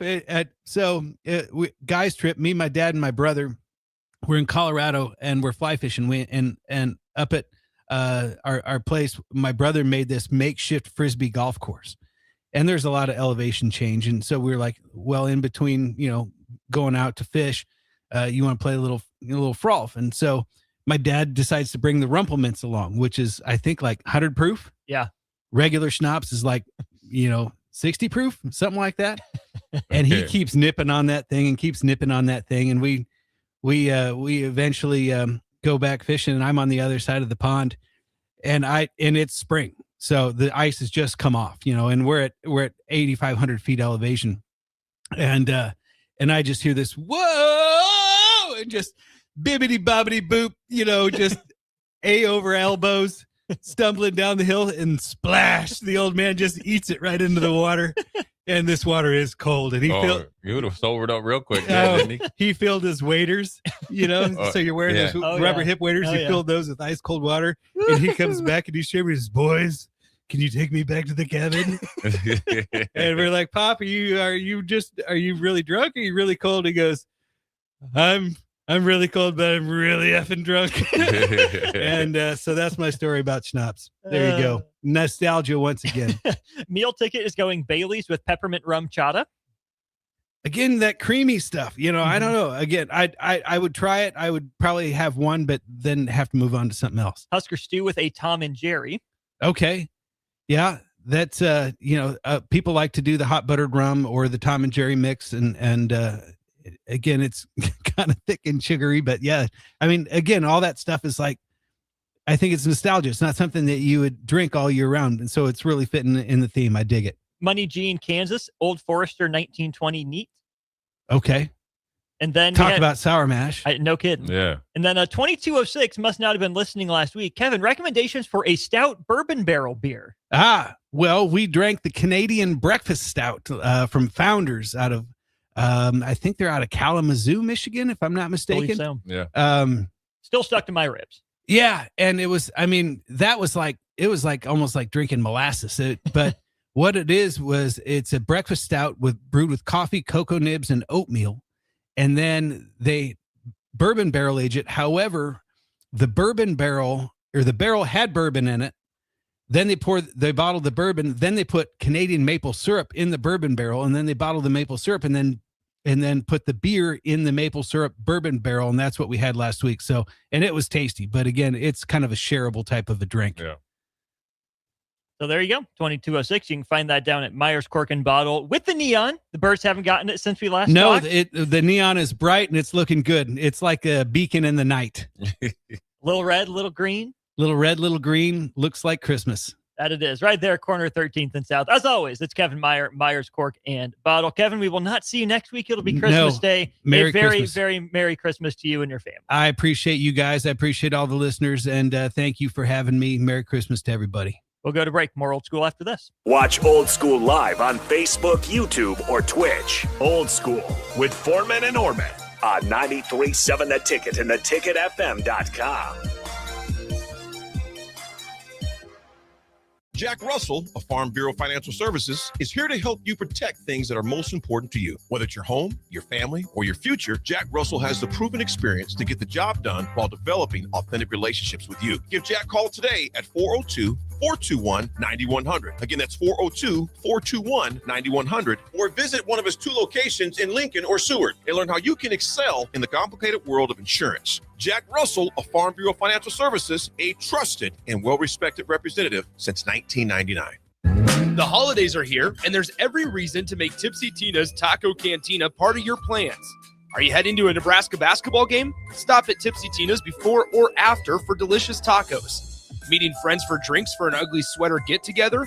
Enjoy Tipsy Tina's variety of margaritas. And if you're not sure about what to get for a gift this year, Tipsy Tina's gift cards are always a great idea. Don't forget about the event space at Salt next door to Tipsy Tina's, all of them located in the Haymarket at 8th and Q. Lincoln's go-to for fun isn't new. It's a place that's been a staple of the city for years and is only getting better. Matson's Bowling and Billiards always has open bowling available with no long lines unlike other centers. They have live music almost every weekend and great food at EJ's Bar and Lounge, with seating for 150 people. They have popular meals like the EJ Burger, pizza for the whole family, and famous EJ's Wings. Contact Sarah to book a party for friends, coworkers, or family at Matson's Bowling and Billiards, just south of 48th and Holdridge. Big value and big flavor meet at Wings and Rings, thanks to the all-new delicious Duo Combo. This is the one you've been waiting for. Get 1 half-sized appetizer and 2 entrees with a side for only $19.99. Bring a friend for the best deal in town on any day of the week, during game time, or whenever the heck you want. Their made-to-order wings and chicken sandwiches are waiting for you at their 68th and O and 40th and Old Cheney locations. Stop by Wings and Rings and celebrate every day with the best meal deal in town. Looking for a financial partner that truly makes a difference? Modern Woodman is a member-owned fraternal financial services organization. We can help you plan for all stages of life, from protection to saving to retirement. We also offer member benefits, social activities, and volunteer opportunities to help your family and community. I'm Sean Erickson, your Modern Woodman representative in Lincoln. Call me at 402-483-6515 to start the conversation. Modern Woodman of America, touching lives, securing futures.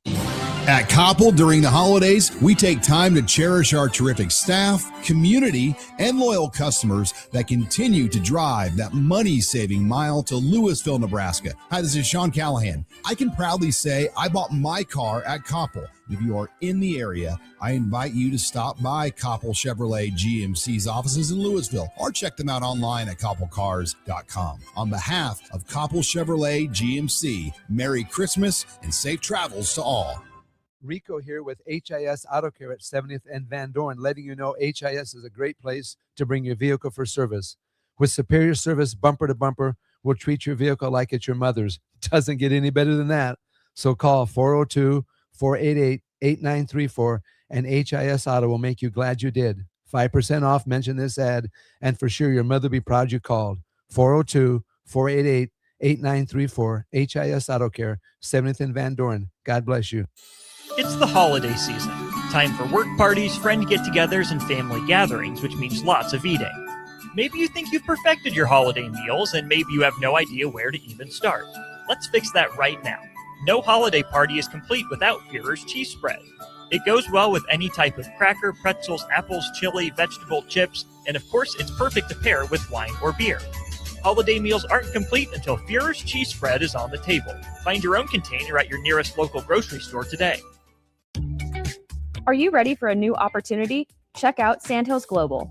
Join a dynamic team where your skills are valued and your career can soar. We offer full-time positions with a 4.5-day work week, competitive pay, excellent benefits, and a positive work environment. From IT and marketing to sales and finance, we're looking for talented individuals just like you. Apply today at sandhills.jobs and take the first step towards an exciting future. That's sandhills.jobs. Don't wait, apply now.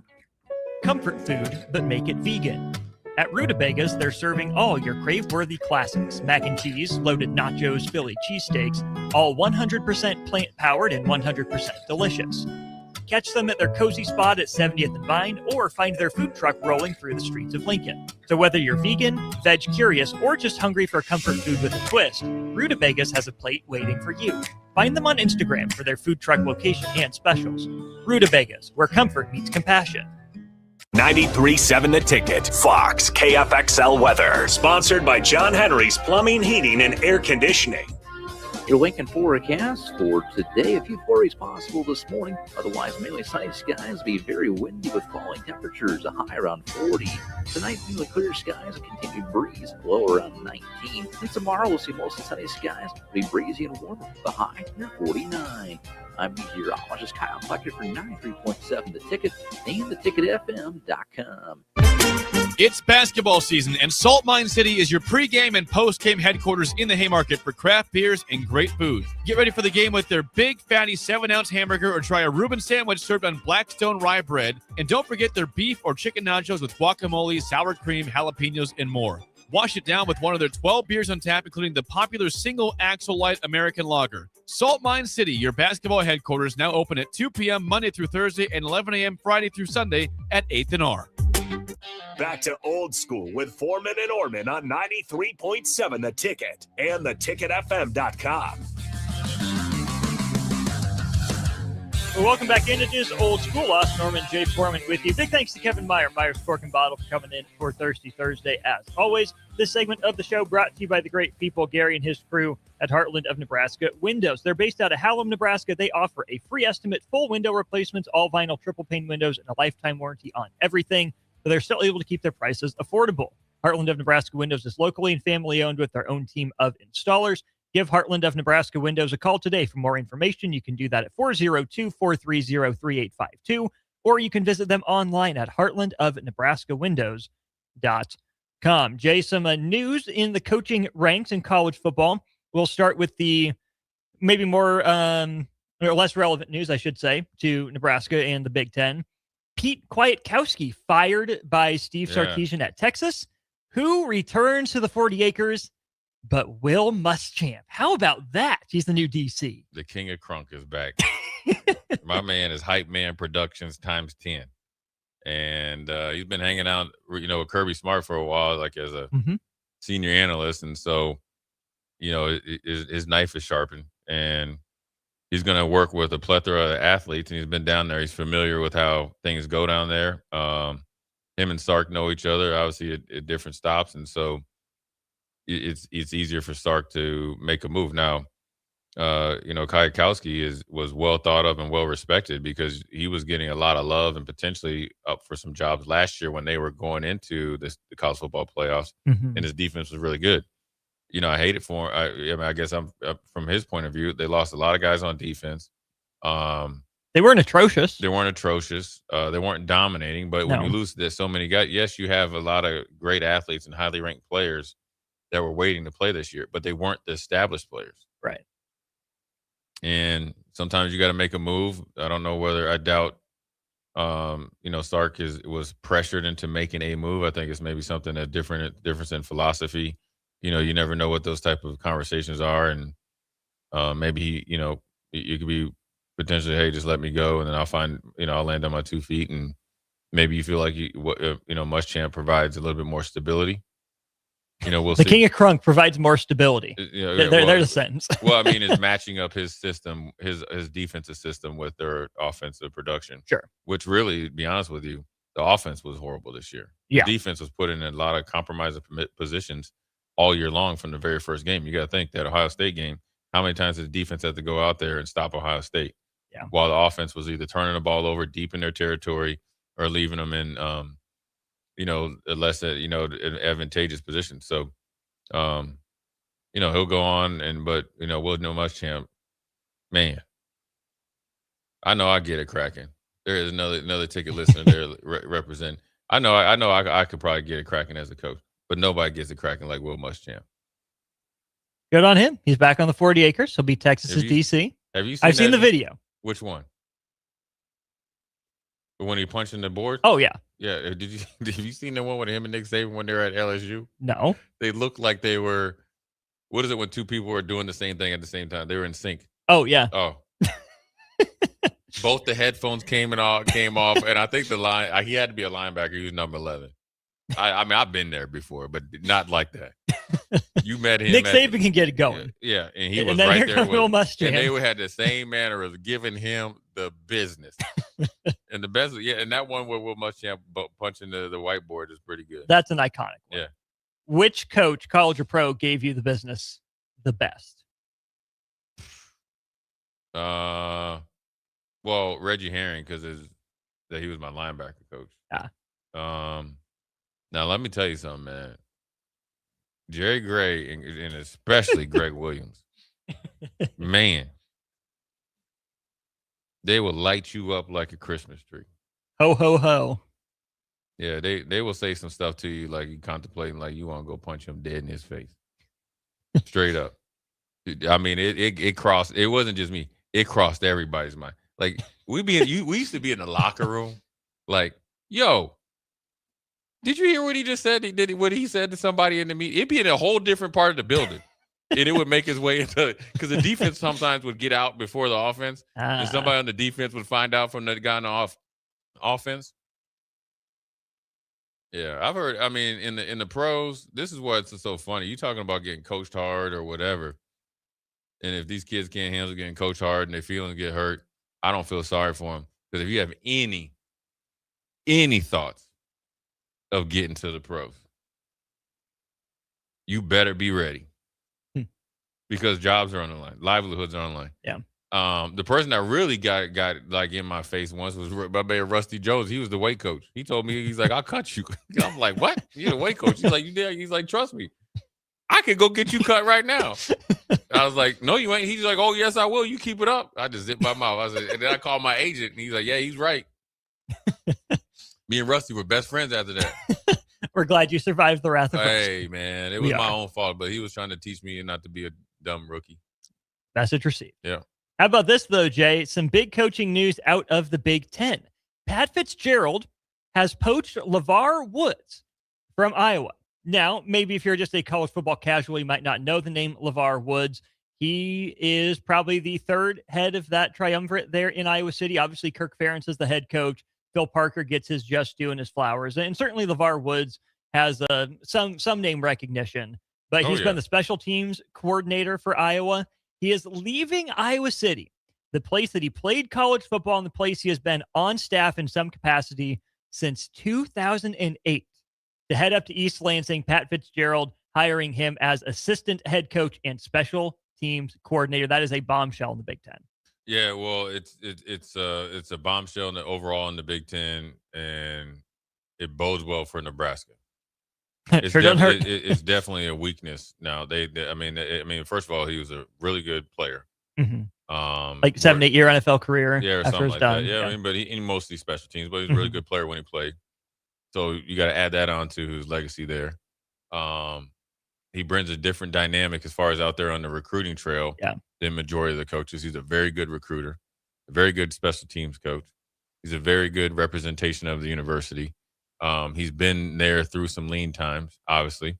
He represented the university and represented, I guess not for Kurt France, but I mean for Kurt France when they had the issues with some former players and some stuff that was going on in Iowa. He helped smooth those waters. And you would thought that he was the coach in waiting, just a foregone conclusion. He's younger. He's put in his dues. He knows the Iowa way, if you ever, whatever you want to call it, Hawkeye way or whatever. But then you get Pat Fitzgerald, who has a lot more money than he's ever had to hire a staff, and obviously NIL wise, up at Michigan State, he's got the support, and he gets to be an associate head coach and get that experience. So that means he's going to be an advisor to, or be in all the meetings with Pat Fitzgerald. So he's going to be a part of that coaching tree. So you never know what could happen back at Iowa. But it's huge news because that's one guy I never thought would leave. And he's, like I said before, he's a heck of a recruiter. So it's like you're getting two guys for Pat Fitzgerald. Now he can actually maybe expand his recruiting, I guess, radiuses. Well, he brings instant credibility, is what LeVar Woods does. Now with Michigan State in the resources, whereas like Iowa, I think Iowa, when they recruit, they obviously do a very good job of getting talent in state, but then also they kind of have their like little watering holes where they go to Illinois and all that, right? Now with Michigan State, you expand that even more. On top of, he can go recruit some of the same guys he was recruiting at Iowa. Yeah. So was this part of Iowa's plan to let him go get experience somewhere else, maybe like Kansas State and Colin Klein, who's now coming back to be the Wildcats head coach? Or was this Iowa had every chance to offer this guy the same thing, didn't or couldn't do it, and Pat Fitzgerald said, it's at least worth a call. Let's check the temperature. Turns out it's going to work out in the end. Do you think, obviously Iowa probably wasn't planning for this, but do you think they're okay with it, or do you think they're pretty devastated by this? I don't think you're ever okay with losing a quality person and coach like that. I don't think you're ever okay with that. Fair. No, you're not mad at him or what. You just never, it's not like, you're not going to be rinse and repeat. Let's just move on. It's not, that doesn't work like that. Right. Obviously, if you saw his press conference, he was very emotional about it. So it was a hard decision. I'm sure Fitzgerald probably had an affinity for him, both as when he was actively coaching at Northwestern and probably for his time off, seeing the way he's done.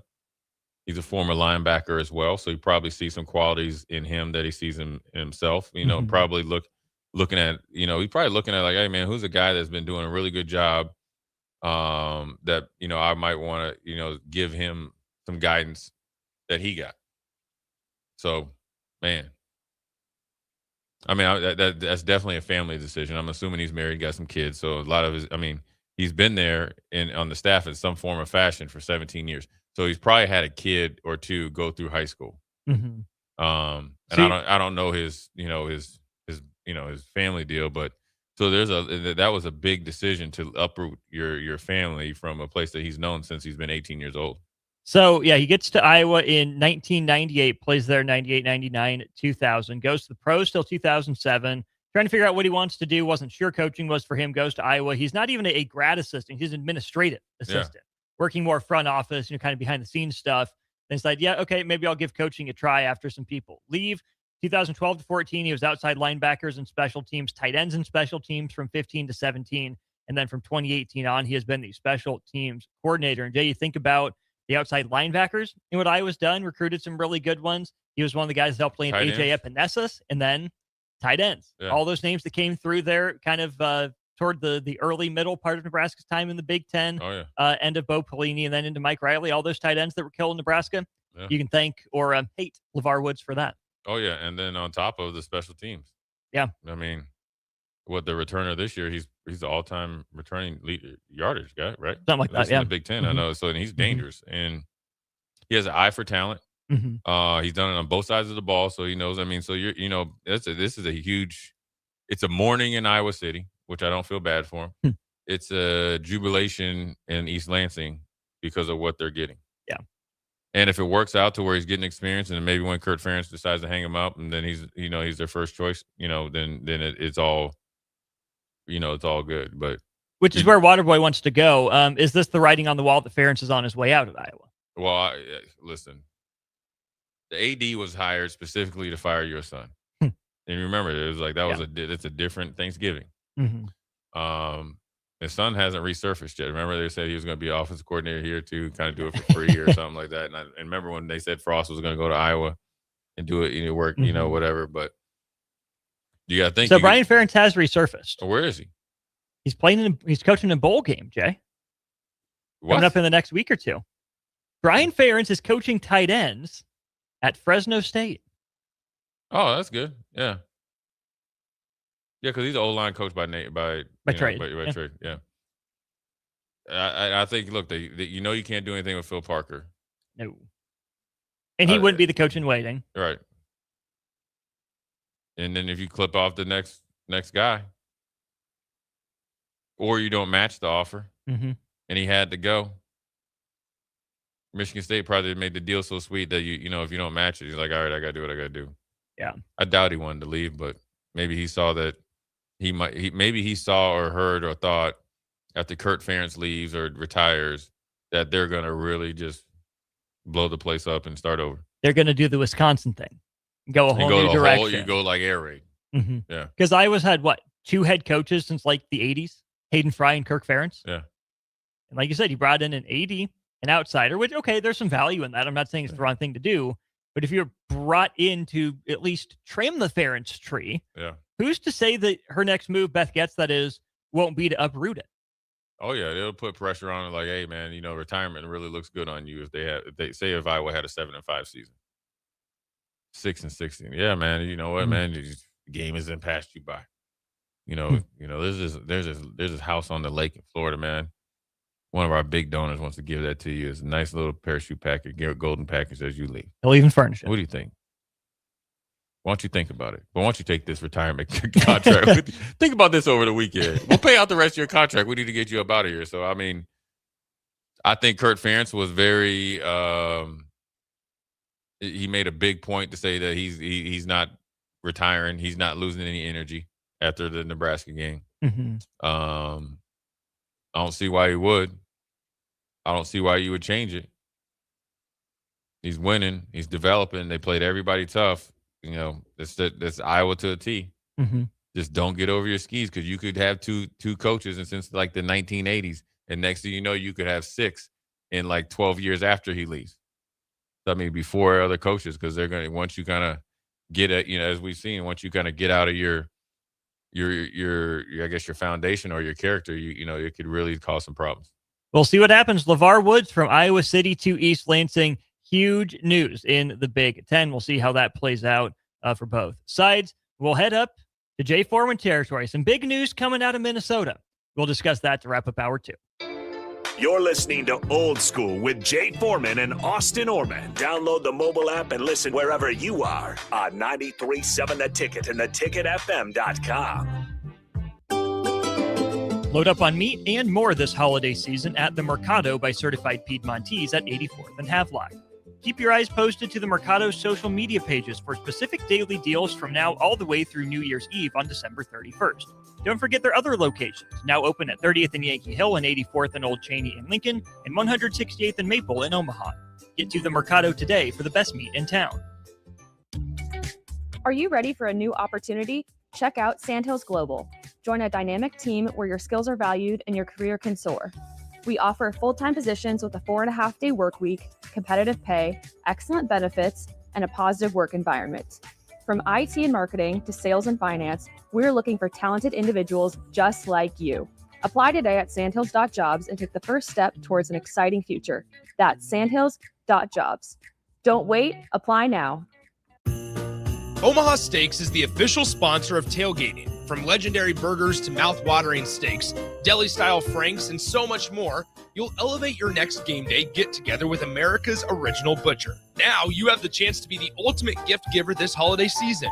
Visit omahasteaks.com/theticket for 16 free Omaha Steaks smash burgers on your order of $129 or more. plus 50% off site-wide. That's 16 free smash burgers at omahasteaks.com/the ticket. See the website for details. Happy holidays from Omaha Steaks. Are you looking for an exciting new way to put your skills to work? Explore new career options in the fintech industry at Currency, a Sandhills Global company. We offer full-time positions in financial sales, compliance, operations, and other fields. We also offer a 4.5-day work week, an attractive benefits package, and opportunities for advancement.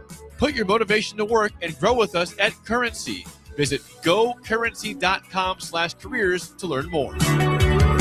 This is former Husker and NFL linebacker Jay Foreman. For years, I've suffered from degenerative problems in both of my ankles, but thanks to a thorough and thought-out plan provided by Advanced Medical Imaging, I was able to get my life back with the least amount of pain as possible. While working through multiple options, the team of physicians at Advanced Medical Imaging were there to answer any questions I had. If you're experiencing any pain at all and want to get your life back, go to amimaging.com or give them a call at 402-484-6677. Advanced Medical Imaging, located at 7601 Pioneers Boulevard.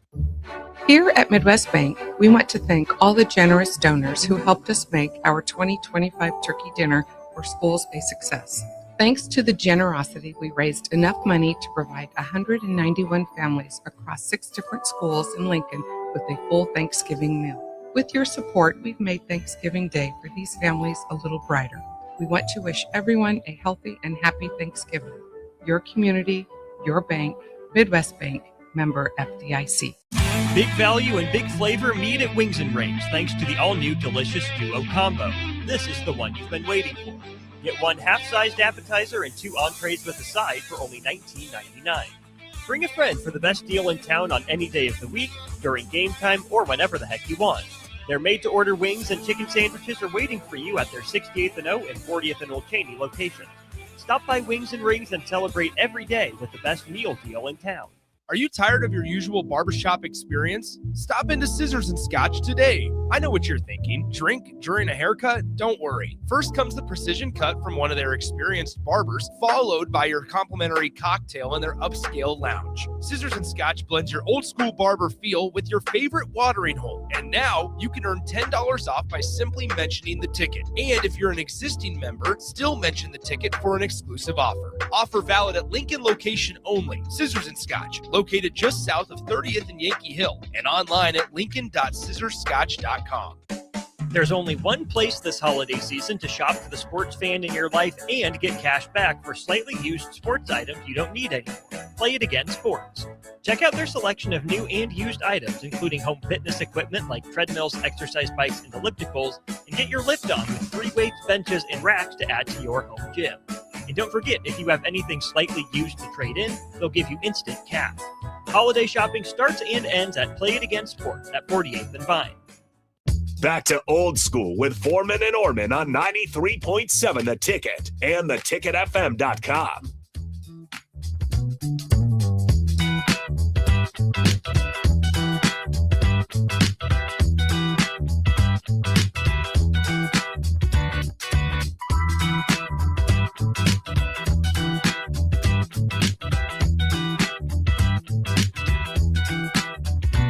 Welcome back in. It is Old School, wrapping up hour 2 of the show.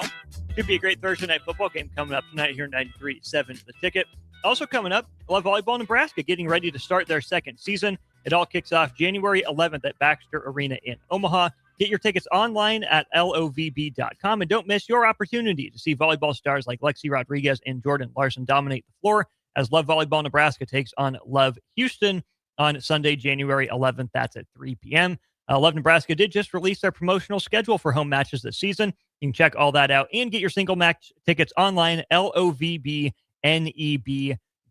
before it's too late. Jay, might have been too late for Kevin Garnett to get his number retired, but not so fast, my friend. After a very public falling out with Glenn Taylor, Kevin Garnett and the Minnesota Timberwolves have made up. He has got a new role with the Timberwolves and the Lynx, according to Shams Charania, involving business, community efforts, and content development.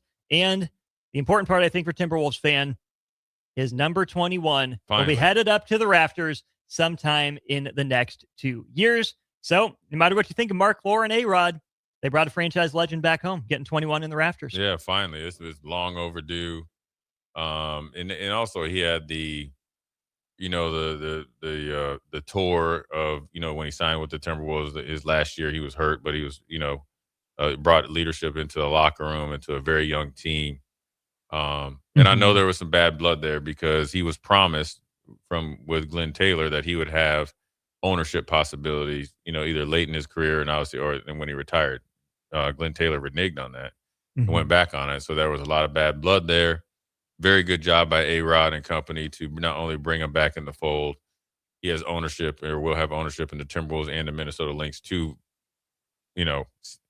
bell cows of the NBA, especially with the Timberwolves and the Lynx. And I mean, the Lynx are been very successful and competitive. And more importantly, now he is the franchise. He is the guy.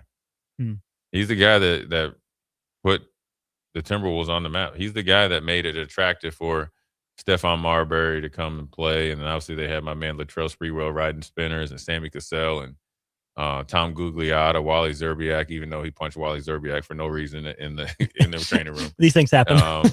You had your boy Michael Olowokandi, even though he didn't provide nothing sweet, according to Stephen A. Smith, but it all centered around Kevin Garnett. Now they tried to forget Kevin Garnett when he went to the Celtics and won it.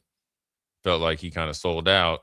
Then you had the Kevin Love era, but it never outlasted or never outshined Kevin Garnett, especially because he grew up through the Timberwolves or with the Timberwolves, and he became a legendary player, at the time that he was leaving. How good can KG's return, big ticket, be for Anthony Edwards? I think, we've talked about, the immaturity of Anthony Edwards of not welcoming the challenge of being the face of the league, being the American face of the NBA.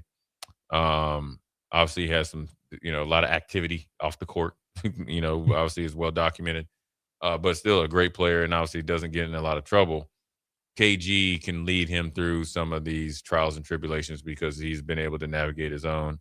He can really connect him with, I'm thinking right now, I'm not sure how much KG talks to Jimmy Jam and Terry Lewis, the producers that help, obviously produce like Purple Rain and Prince and all these other musicians and actors, coming from Minneapolis. But those are good people to know. Obviously, KG was married to either Jimmy Jam or Terry Lewis's like sister, and obviously it didn't work out well. But I'm sure they're more than cordial. KG's back. He can really help, like, hand off the reins of Minneapolis to him. You want to hear a funny story about KG? Yeah, obviously. Oh yeah. So you dunked on him? Negative. I do. I had a pair of KGs. Listen, here's the funny. I had a pair of KGs when he was with Nike, and I was back there. We playing basketball at Lifetime, and now Lifetime, but it was called Crosstown at that time. KG had a crew of like 6 guys living with him. I mean, you just, you know what I mean? And KG came in and he didn't play with us. So it was like me, Randy Moss, Dante Culpepper. We were getting up and down. And I love KG. I had a KG jersey and stuff, so I had KGs on. And I busted a couple jumpers at his boys. I said, you tell KG I busted to get them next, and here he came. And he's like, you want something? I was like, nah, I'm good. I'm good. But here's the funny story about KG. Me and my friend Sam had a detail business, and Sam's running it. It's called Minneapolis Detail. And so we do sometimes some higher end people cars or whatever. And we had a contract at that time at the Minneapolis airport. So they would pull, like, if you were VIP, you could pull up to this place at that time it was Northwest Airlines, which is Delta, and you could drop your car off, and then we'd take it, right? KG came back from whatever he was doing, got picked up by one of his friends. We were trying to call him. So you call like 2 people to get, couldn't get a hold of him. Dude had left his car there for like 3 or 4 months. Yeah. That's a big valet bill for him. Right. Yeah. Probably didn't blink at it, but no. 3 or 4 months. Yeah. Holy smokes. Yeah. Dang. He was cool though. Ran into him a couple times in Houston. Oh yeah? Yeah. Club Onyx. 91-74. Kevin Garnett doesn't get near the credit he deserves. True or false, Jim? I think it's true. I remember going to Timberwolves games. So I had half a season tickets. Him going against Tim Duncan. Him when the Lakers used to come in. They'd always come in after the football season in January. those battles and KG, the games that he played. I don't think he gets overlooked, but I just think that, he's with the Celtics. That's Paul Pierce's team. He never got to win one with the Timberwolves. And then when he went to the Nets, it was him and Paul Pierce and those guys. So he never really was able to shine, but he doesn't get the great. I mean, he is for real. I mean, you think about the era that he played in, right? You mentioned Duncan. He's also in the same Western Conference as Shaq for a while at the start of his career. Karl Malone. Last of Karl Malone, and then how about Dirk? Yeah, Dirk. All prime Dirk too. Prime Dirk. I mean, especially those last few, right? Dirk, Timmy, and KG. Yeah. I mean, pick your flavor, Yeah. right? They're all great players in their own right.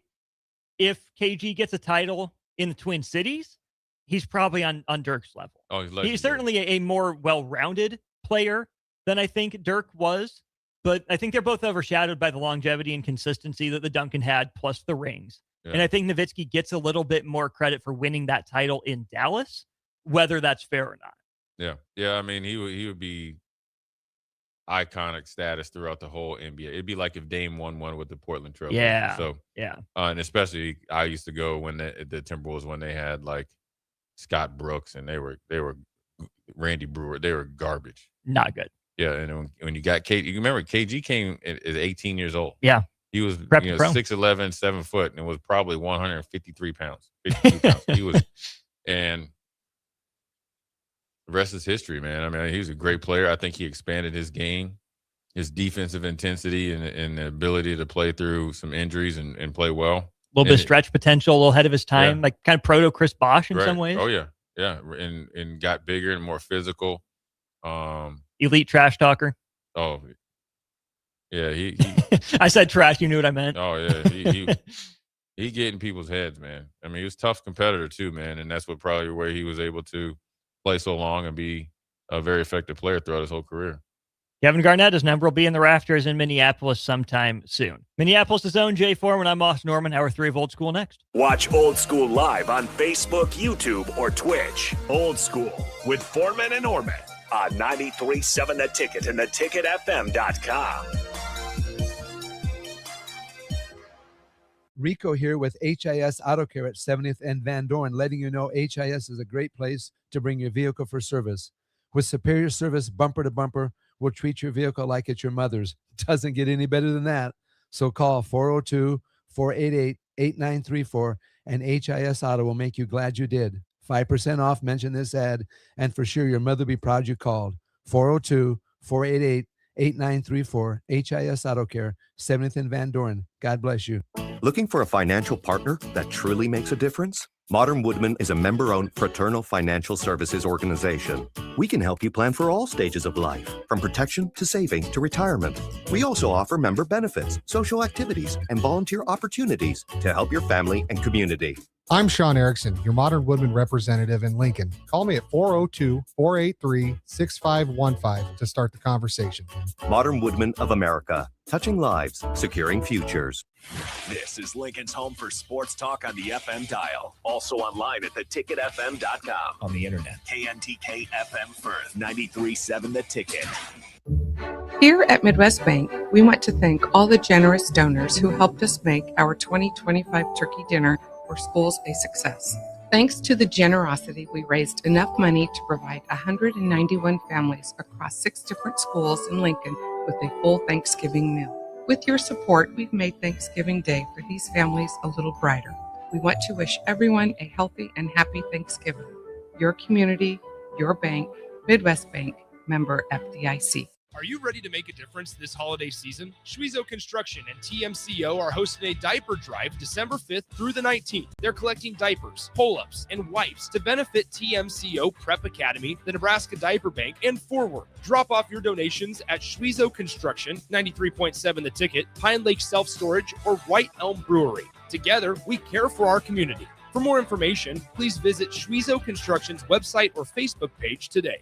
This is former Husker and NFL linebacker Jay Foreman. For years, I've suffered from degenerative problems in both of my ankles, but thanks to a thorough and thought-out plan provided by Advanced Medical Imaging, I was able to get my life back with the least amount of pain as possible. While working through multiple options, the team of physicians at Advanced Medical Imaging were there to answer any questions I had. If you're experiencing any pain at all and want to get your life back, go to amimaging.com or give them a call at 402-484-6677. Advanced Medical Imaging, located at 7601 Pioneers Boulevard. Things that impair you come in many different shapes and sizes. Some are the shape of beer and liquor bottles. Others look like cigarettes but aren't cigarettes at all. These are the things we know impair us, the things our parents warned us about. What we're not always aware of is our new prescription or the over-the-counter medicine we picked up just for allergies or a bad cold. See, it doesn't just matter how much of a substance you take. If you are impaired, driving is deceptively dangerous. Don't drive impaired.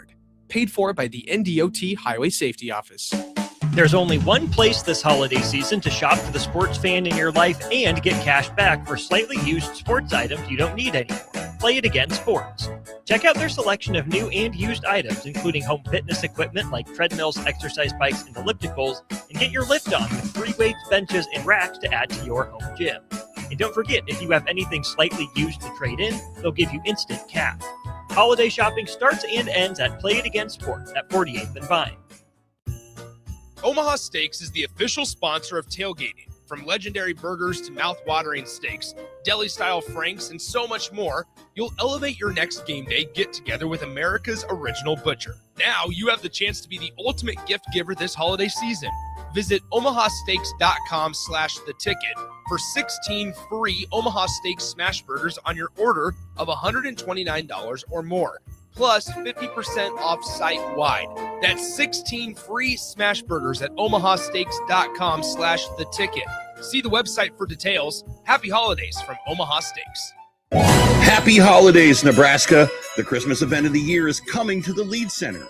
A Christmas Story, the musical, with all your favorite funny gags. The Fragile leg lamp, the Red Ryder BB gun, the ridiculous pink bunny suit, and more. All the fun of the movie, now with singing and dancing as seen on Broadway, with music by Pasek and Paul, the writers of The Greatest Showman.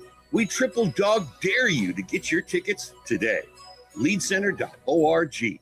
Select Plumbing and Utility has been serving Lincoln and the surrounding area for 14 years, and they're not slowing down. Select Plumbing and Utility handles all your plumbing needs, from faucets and water heaters to full renovations, and they can even help with your heating and cooling needs. They're also Lincoln's underground experts, repairing and replacing broken underground water and sewer lines since day one. Contact Select Plumbing and Utility today at 402-560-6197, assuring excellence in every situation, opportunity, and challenge. That's 402-560-6197.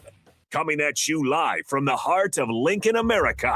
This is Old School, sponsored by the Mercado by Certified Piedmontese. Nebraska Football Hall of Famer Jay Foreman and Austin Orman. Old School with Foreman and Orman on 93.7 The Ticket and theticketfm.com.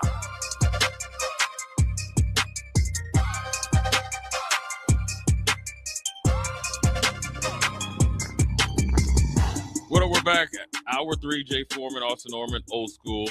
Brought to you the new school way on this brisk, windy day. It's not even, it's cold outside. I can't even say brisk. It's cold and windy outside. We are brought to you by the Mercado, Certified Piedmontese. Special ingredients in the best butcher shop in Lincoln. 4 locations, 3 in Lincoln, actually, and 1 in Omaha. 84th and Havelock, 30th in Yankee Hill, 85th Andremat/Old Cheney, and 168th in Maple up there in the O. Covered a lot of things today, obviously. A little bit of NFL news, and more importantly, we had Kevin Myers Corcombado coming in, holiday spirits and great stories. 13th and South, the signage is up in full effect. Had some coaching news, odd coaching news. Mainly LeVar Woods heading up to East Lansing to Michigan State. We'll dive into a little bit of NFL football because we're coming down the stretch, which is obviously the best time. So we'll probably do that in the second segment.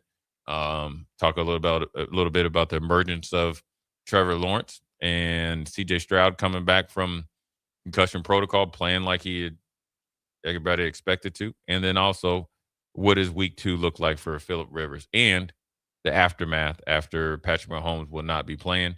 Is Gardner Minshew going to be able to hold the fort down, even though they're eliminated from the playoffs? He's got to make some more money and try to be the new version of Chase Daniels, being the ultimate backup, for the next 15 to 20 years.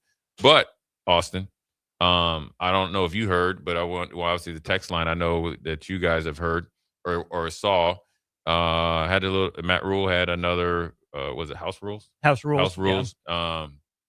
And he talked about a variety of things. Obviously, talked about the new coaches. I think Coach Wade was on a show as well, so he got to kind of hear him speak. Because this, you see him, you see a picture of him, see his pedigree.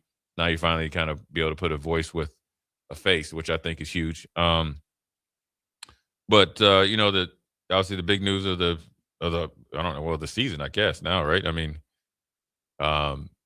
is Dylan's in the portal or will be in the portal. It is known. I mean, I don't think there's any coming back from now. I think when you listen to and really listen to Dana Holgerson, his comments when you say we wish him the best and all that chapter is closed. And now see with Coach Rule, which is obviously as a coach, you got to kind of be like, hey, look, this is nothing new. You wish him the best in next man. Not that you're callous to it, but really, to be honest with you, Austin, as a coach, and it's probably a hard thing to do, and especially with the dynamics of Dylan, and you were very, very hopeful, right? But I think it's also a learning lesson too for any other recruit coming in, and when you're coming in with a lot of fanfare, you also have to be wary of what worked, what didn't work in the past, and that's not to be scared, but don't be stupid, right? You have, I think, as a coach, you have to, whenever the business gets done. And finally, okay, the portal's closed and we're actually going to get down to football. I think the only thing that you can do is the best thing that you can do is coach, mentor, hold accountable, all that stuff for whoever's in the room. Mm-hmm. Just pour into them. And obviously try to have as much relationship with them as possible. I mean, as much as you can. Now, if I coached you for 3 years versus so-and-so, obviously we have 3 years together. But I can have a relationship, hopefully, one that lasts more than the season. But you just never know when feelings change. And if somebody, wants to change the scenery, we're not at the point that we're in the college football playoff race or thought, which you just never know. Then you just go like, okay. I mean, you don't just let them walk out the door. You kind of obviously, say your piece. But when they make their decision, I think you just have to be able to live with it as long as you handle your business on your end. Which is where I think Matt Rule did take a pretty good tune, I think, when he was asked about all of that or spoke about all that with Dylan Raiola. Maybe that was on the radio show. I forget where it was. But I normally trust Matt Rule to say the right thing. Right? I'm not worried about Matt Rule having to stick his foot in his mouth or come out and call someone out.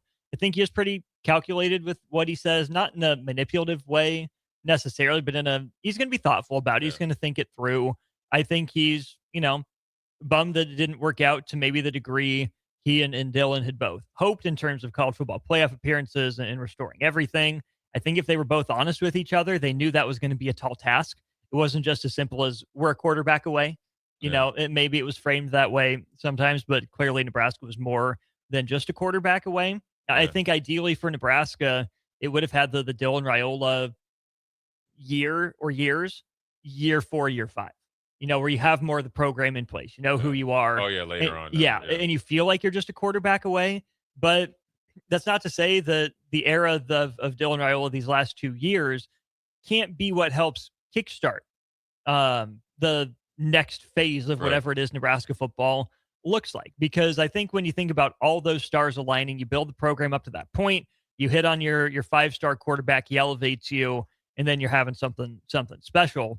There's a reason it's hard to win a championship. There's a million reasons it's hard to win a championship. It's hard to get all those stars to line up. It was close for Nebraska. They lined up enough that things got brighter, but it sure wasn't the brightest it could have been. So you thank Dylan for his contributions. You wish him the best as he moves on. I think that there's no way you can say Nebraska made a mistake in prioritizing Dylan Raiola over some other options in that class. They had to. When a prospect like that comes available to you, with everything that we know about the family, the history, the ties behind the scenes, and what Nebraska could have been, you have to go get him. You can understand maybe why it didn't work, and maybe you can talk yourself into, well, do they make the right decision or the wrong decision? they had to go get it. They Yeah. gave it their best shot. He gave it his best shot. It ended up not making sense 2 years later. So be it. Yeah, I mean, it was an easy decision after coming off the Jeff Sims project or whatever, and you didn't know that Sam Levitt was going to go to Arizona State and really flourish because he never Yeah. played. I mean, the only time you saw him was, in a game I call it a throwaway game when Mel Tucker had his issues, and they are in the administration said they're not bringing any coaches back, and it was senior day, and they were throwing for touchdowns instead of first downs. Sure, you had the Kyle McCord option, but he's like, okay, we can build towards the future. I don't think you bring, I would, I mean, I guess I would, if somebody said I'm only going to go there for 2 years, I was like, don't go at all. Right.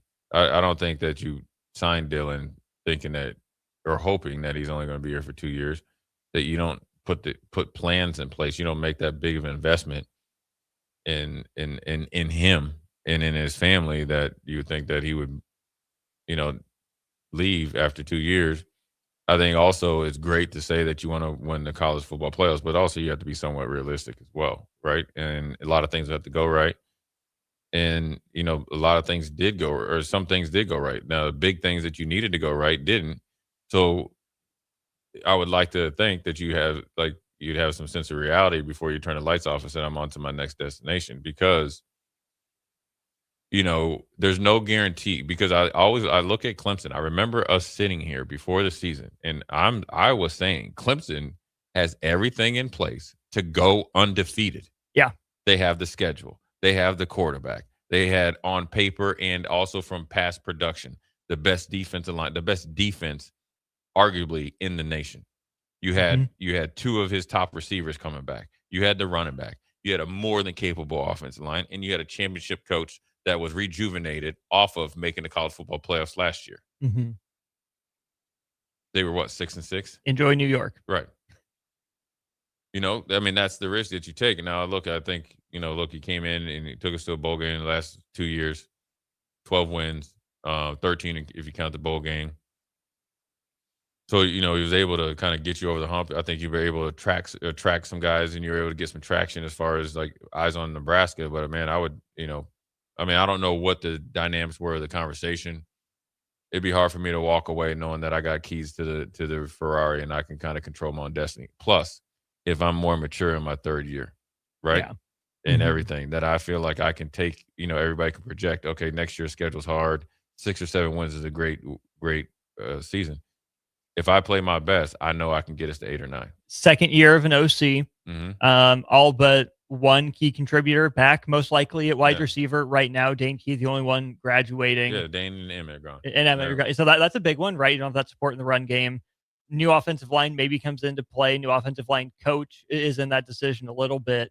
Jay, where I think that we'll be able to see just how good Nebraska was for Dylan Raiola, again, is going to come in the next couple of years. Because remember what his camp or sources told Pete Thamel was Raiola is seeking a program where he can thrive and best harness his potential while developing for the next steps of his career. I don't know what Dylan Raiola thought about his time about Nebraska. Maybe you do. Maybe someone does. But Dylan Raiola hasn't been public about it, because he's not officially in the portal. I'm sure come January 2nd, we'll find something. But down the line, let's say it's a year and a half from now. We're in the summer of 2027, and Dylan Raiola is speaking ahead of his senior year.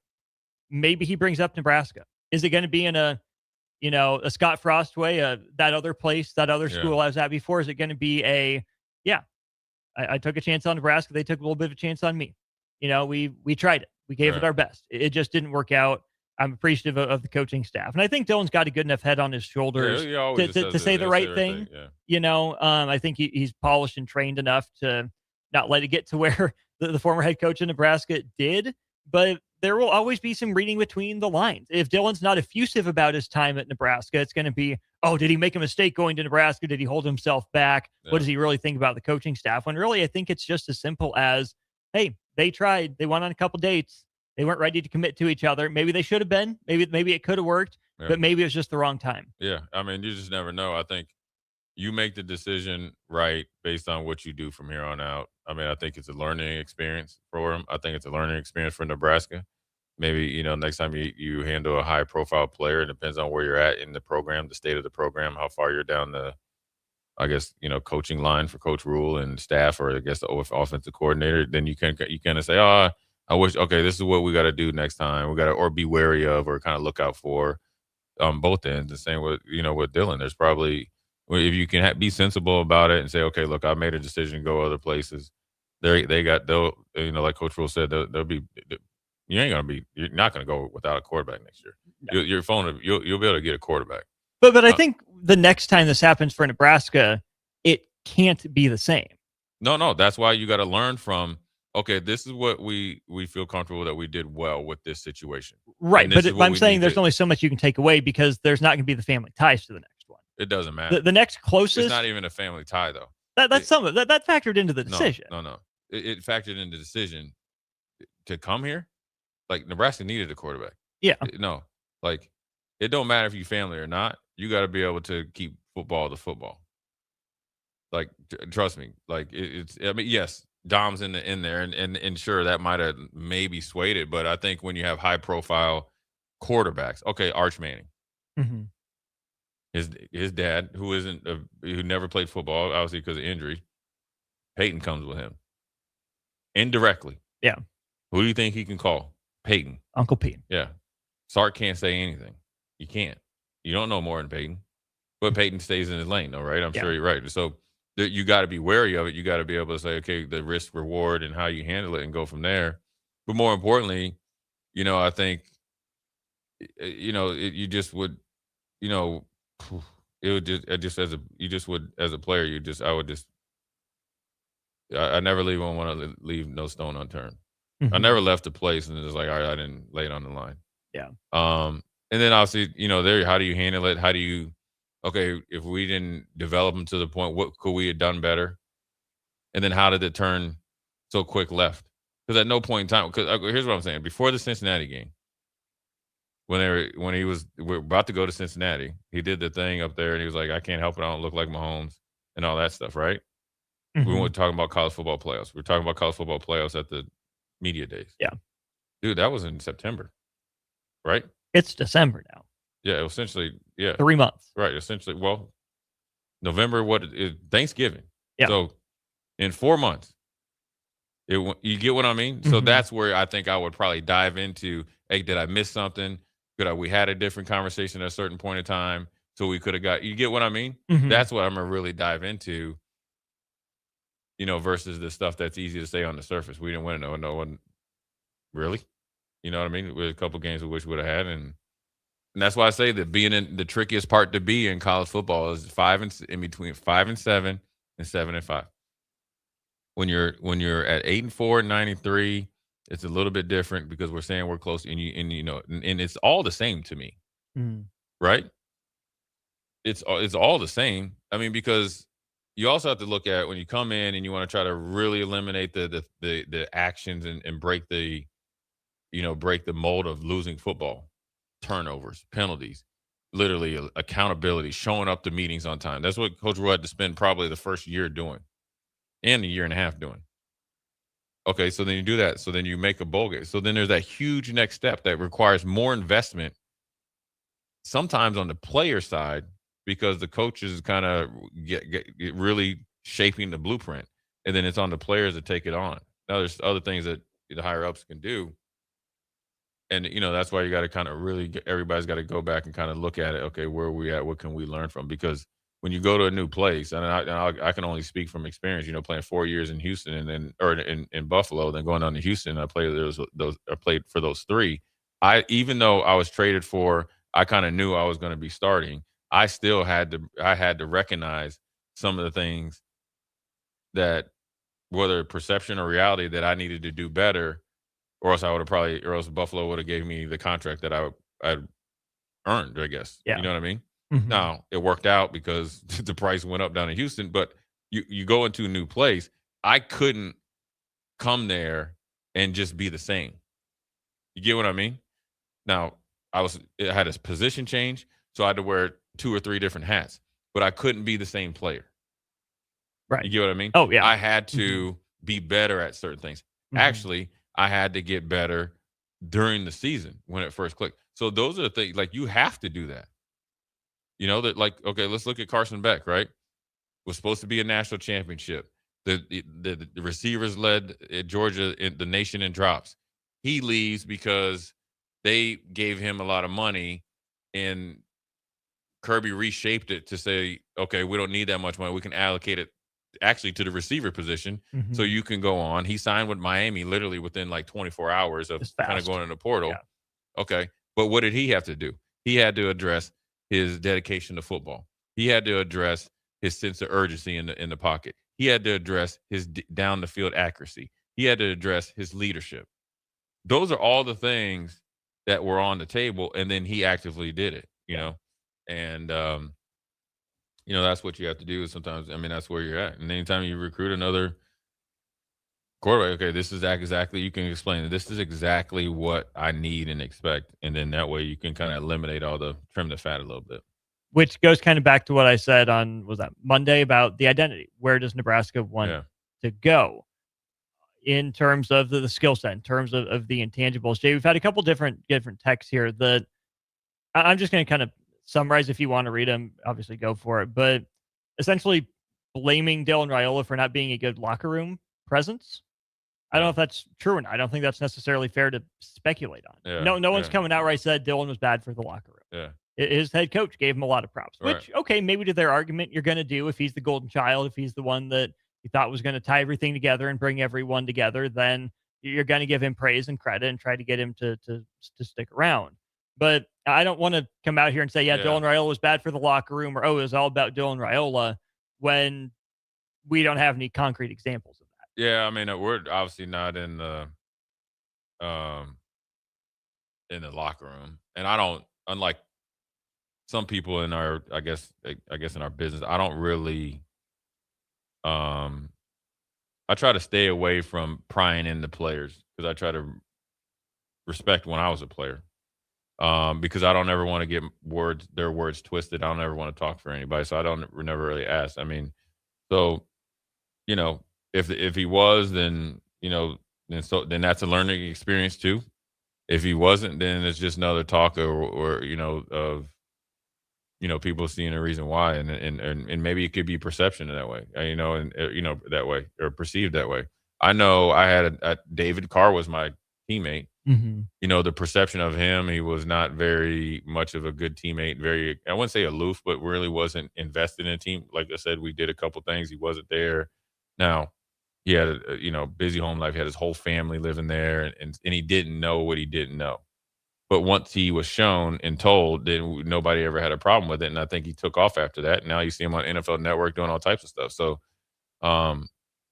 you know, I just think it's one of those things. It's always the big what if. And I'm not a believer in this. And I heard this the other day with somebody like, oh, well, we had hired Frost and brought back Dylan, so then we can't do the former player. I don't want to hear that. I'm just, at some point in time, you got to get over making the excuses. Like, just take the people for where they are. If they're former players and they got kids or whatever, then you let them play, let them come in and play. They play good, give them credit. If they don't play good, then they don't play good. Stop trying to like minimize or like try to say you can't do anything like one way and we have to do the exact opposite. That's how you get to the point that we were at point. Like, for, you know, since like, you know, I guess Frank more than Bo and all that other stuff. It's like, oh, we got Bo Pelini, so, you know, he's a little bit abrasive. We're not going to support him.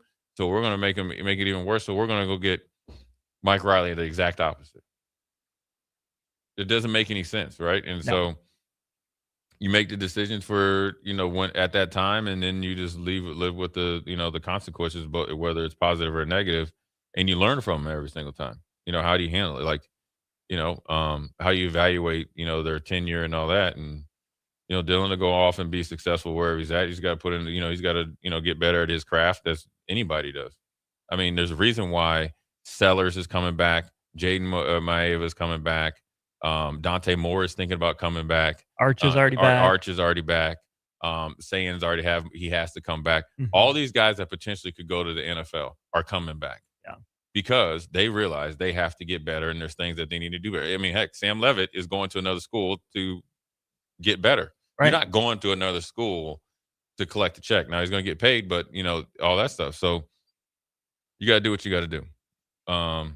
But Austin, I will tell you before we go to break and dive into some NFL stuff, I'm still excited for January 2nd. Yeah? Yeah. It's not just because it's 2026. It's because we get to do the Vortex countdown. That's right. And they're going to have the rankings. Right. 2 weeks from tomorrow, Jay. 15 days. They're going to have whether he's 60% going somewhere. Then you're going to have the odd dude that's going to leave Eastern Kentucky and sign with Wisconsin. I can't wait. I can't wait for the the smaller college linemen to level up and get paid. Or the smaller college defensive linemen find their way maybe at Nebraska somewhere. But this the amount of guys that jump in there. The or 8th day jump of back Christmas out. is Jay Foreman's favorite. It is because it lasts forever. It does. The I vortex, like it. the vortex continues. Well, because then we have the first run, and then it gets extended based on the guys that are still playing. Heck, Missouri's quarterback jumped in there, and he left last year. Remember, from Penn State during the college football playoffs because he had to. Mm-hmm. Now he's back in the portal. It's just interesting, and it's college football is definitely broken. Nobody's trying to fix it, so just deal with it. But you're enjoying it too. So that's what I was about to say. I love the Vortex because I didn't have to deal with it because I could tell you this right now, and I will say this before we go to break. Starting for two. Wait, what did it see? I started. Yeah. Okay. So starting for win 2 national championships. Potential position switch. Different views on how things were going. I would have been in the Vortex. I would have been in there, man. Reluctantly. Now I might have came back.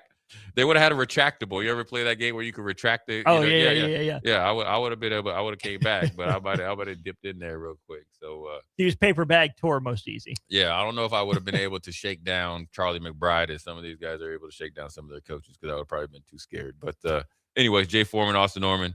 We'll take a quick break. Come back, jump into some NFL news. What is going to happen in the AFC South or with the AFC West now that the Chiefs are out of the picture?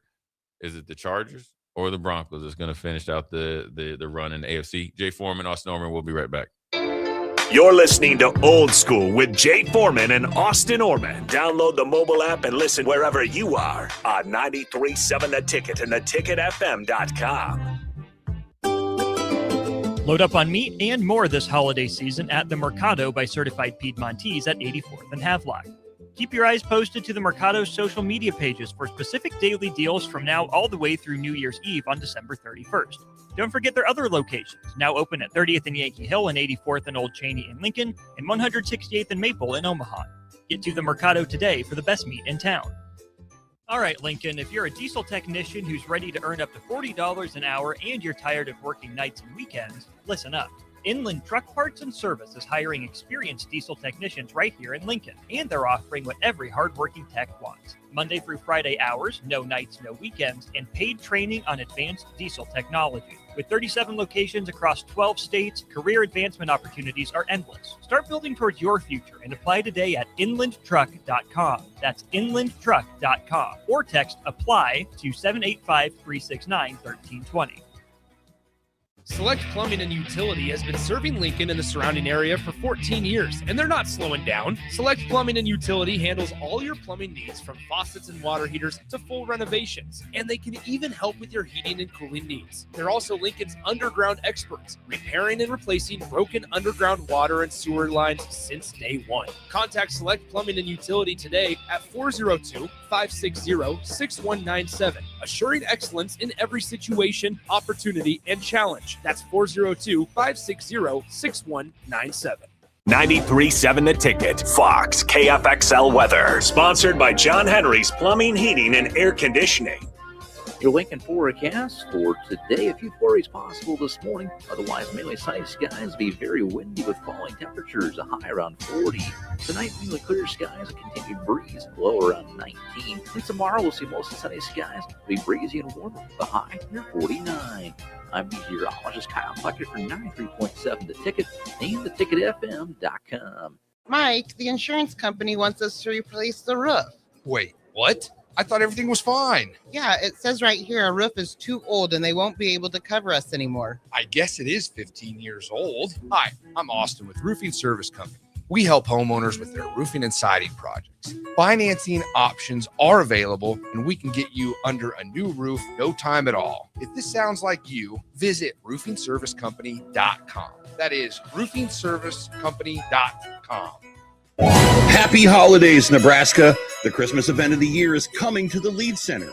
A Christmas Story, the musical, with all your favorite funny gags. The Fragile leg lamp, the Red Ryder BB gun, the ridiculous pink bunny suit, and more. All the fun of the movie, now with singing and dancing as seen on Broadway, with music by Pasek and Paul, the writers of The Greatest Showman. We triple dog dare you to get your tickets today. Leadcenter.org. Rick Heyman here from Sartor Heyman Jewelers. I want to personally thank our great customers for voting us once again the best of Lincoln. At the same time, we're celebrating our 120th year in business in the great state of Nebraska. You can count on Sartor Heyman for the very best quality, value, and customer service. When it comes to your jewelry needs, visit us at South Point, Grand Island, and the Outlet in downtown Lincoln. Visit us today at sartorheyman.com, and thank you for your continued trust after all these years. Concrete Industries has immediate job openings for precast production laborers and maintenance technicians. Concrete Industries offers great pay, health benefits, 401k, a wellness program, holidays, and paid time off. Apply today to earn a starting pay of $21.50 per hour plus a $1,500 hiring bonus. Concrete Industries is hiring all experience levels and offers on-the-job training. Start your career today as a precast production laborer or maintenance technician. Visit concreteindustries.com. If you're seeking a career with a growing company, Gaina Trucking and Excavating is hiring and looking for additions to their team. Gaina Trucking has a strong team culture, competitive pay, 401ks, and benefits like health, dental, and vision. Drivers are guaranteed 40 hours per week, even in the winter months, and are home every night. Start your career today at Gaina Trucking and Excavating. Apply today at gainatrucking.com.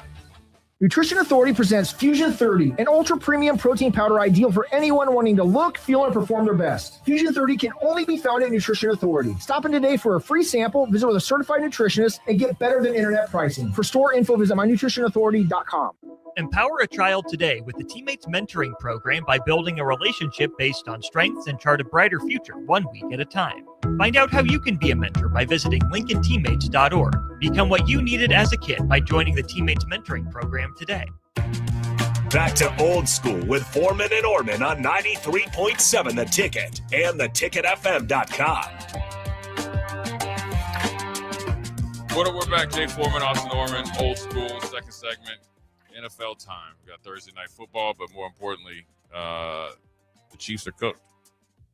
Let me ask you this. Did you see Travis Kelce and his brother on his podcast? You see what Travis Kelce said? I did watch did it not. live? No. What he said? Yeah, so he was just talking about Patrick Mahomes and how he's always been able to attack his rehab, which he's done. He had the surgery right away, and he's kind of was already in 2 days of rehab down there in Dallas. So, and then he'll be back in Kansas City, and their trainer Rick is like the best in the league, and they have really good rehab and whatever. But Travis Kelce talked about the Chiefs will get him back, not we. Everything was in past tense. And for a guy that didn't play well in the Super Bowl, had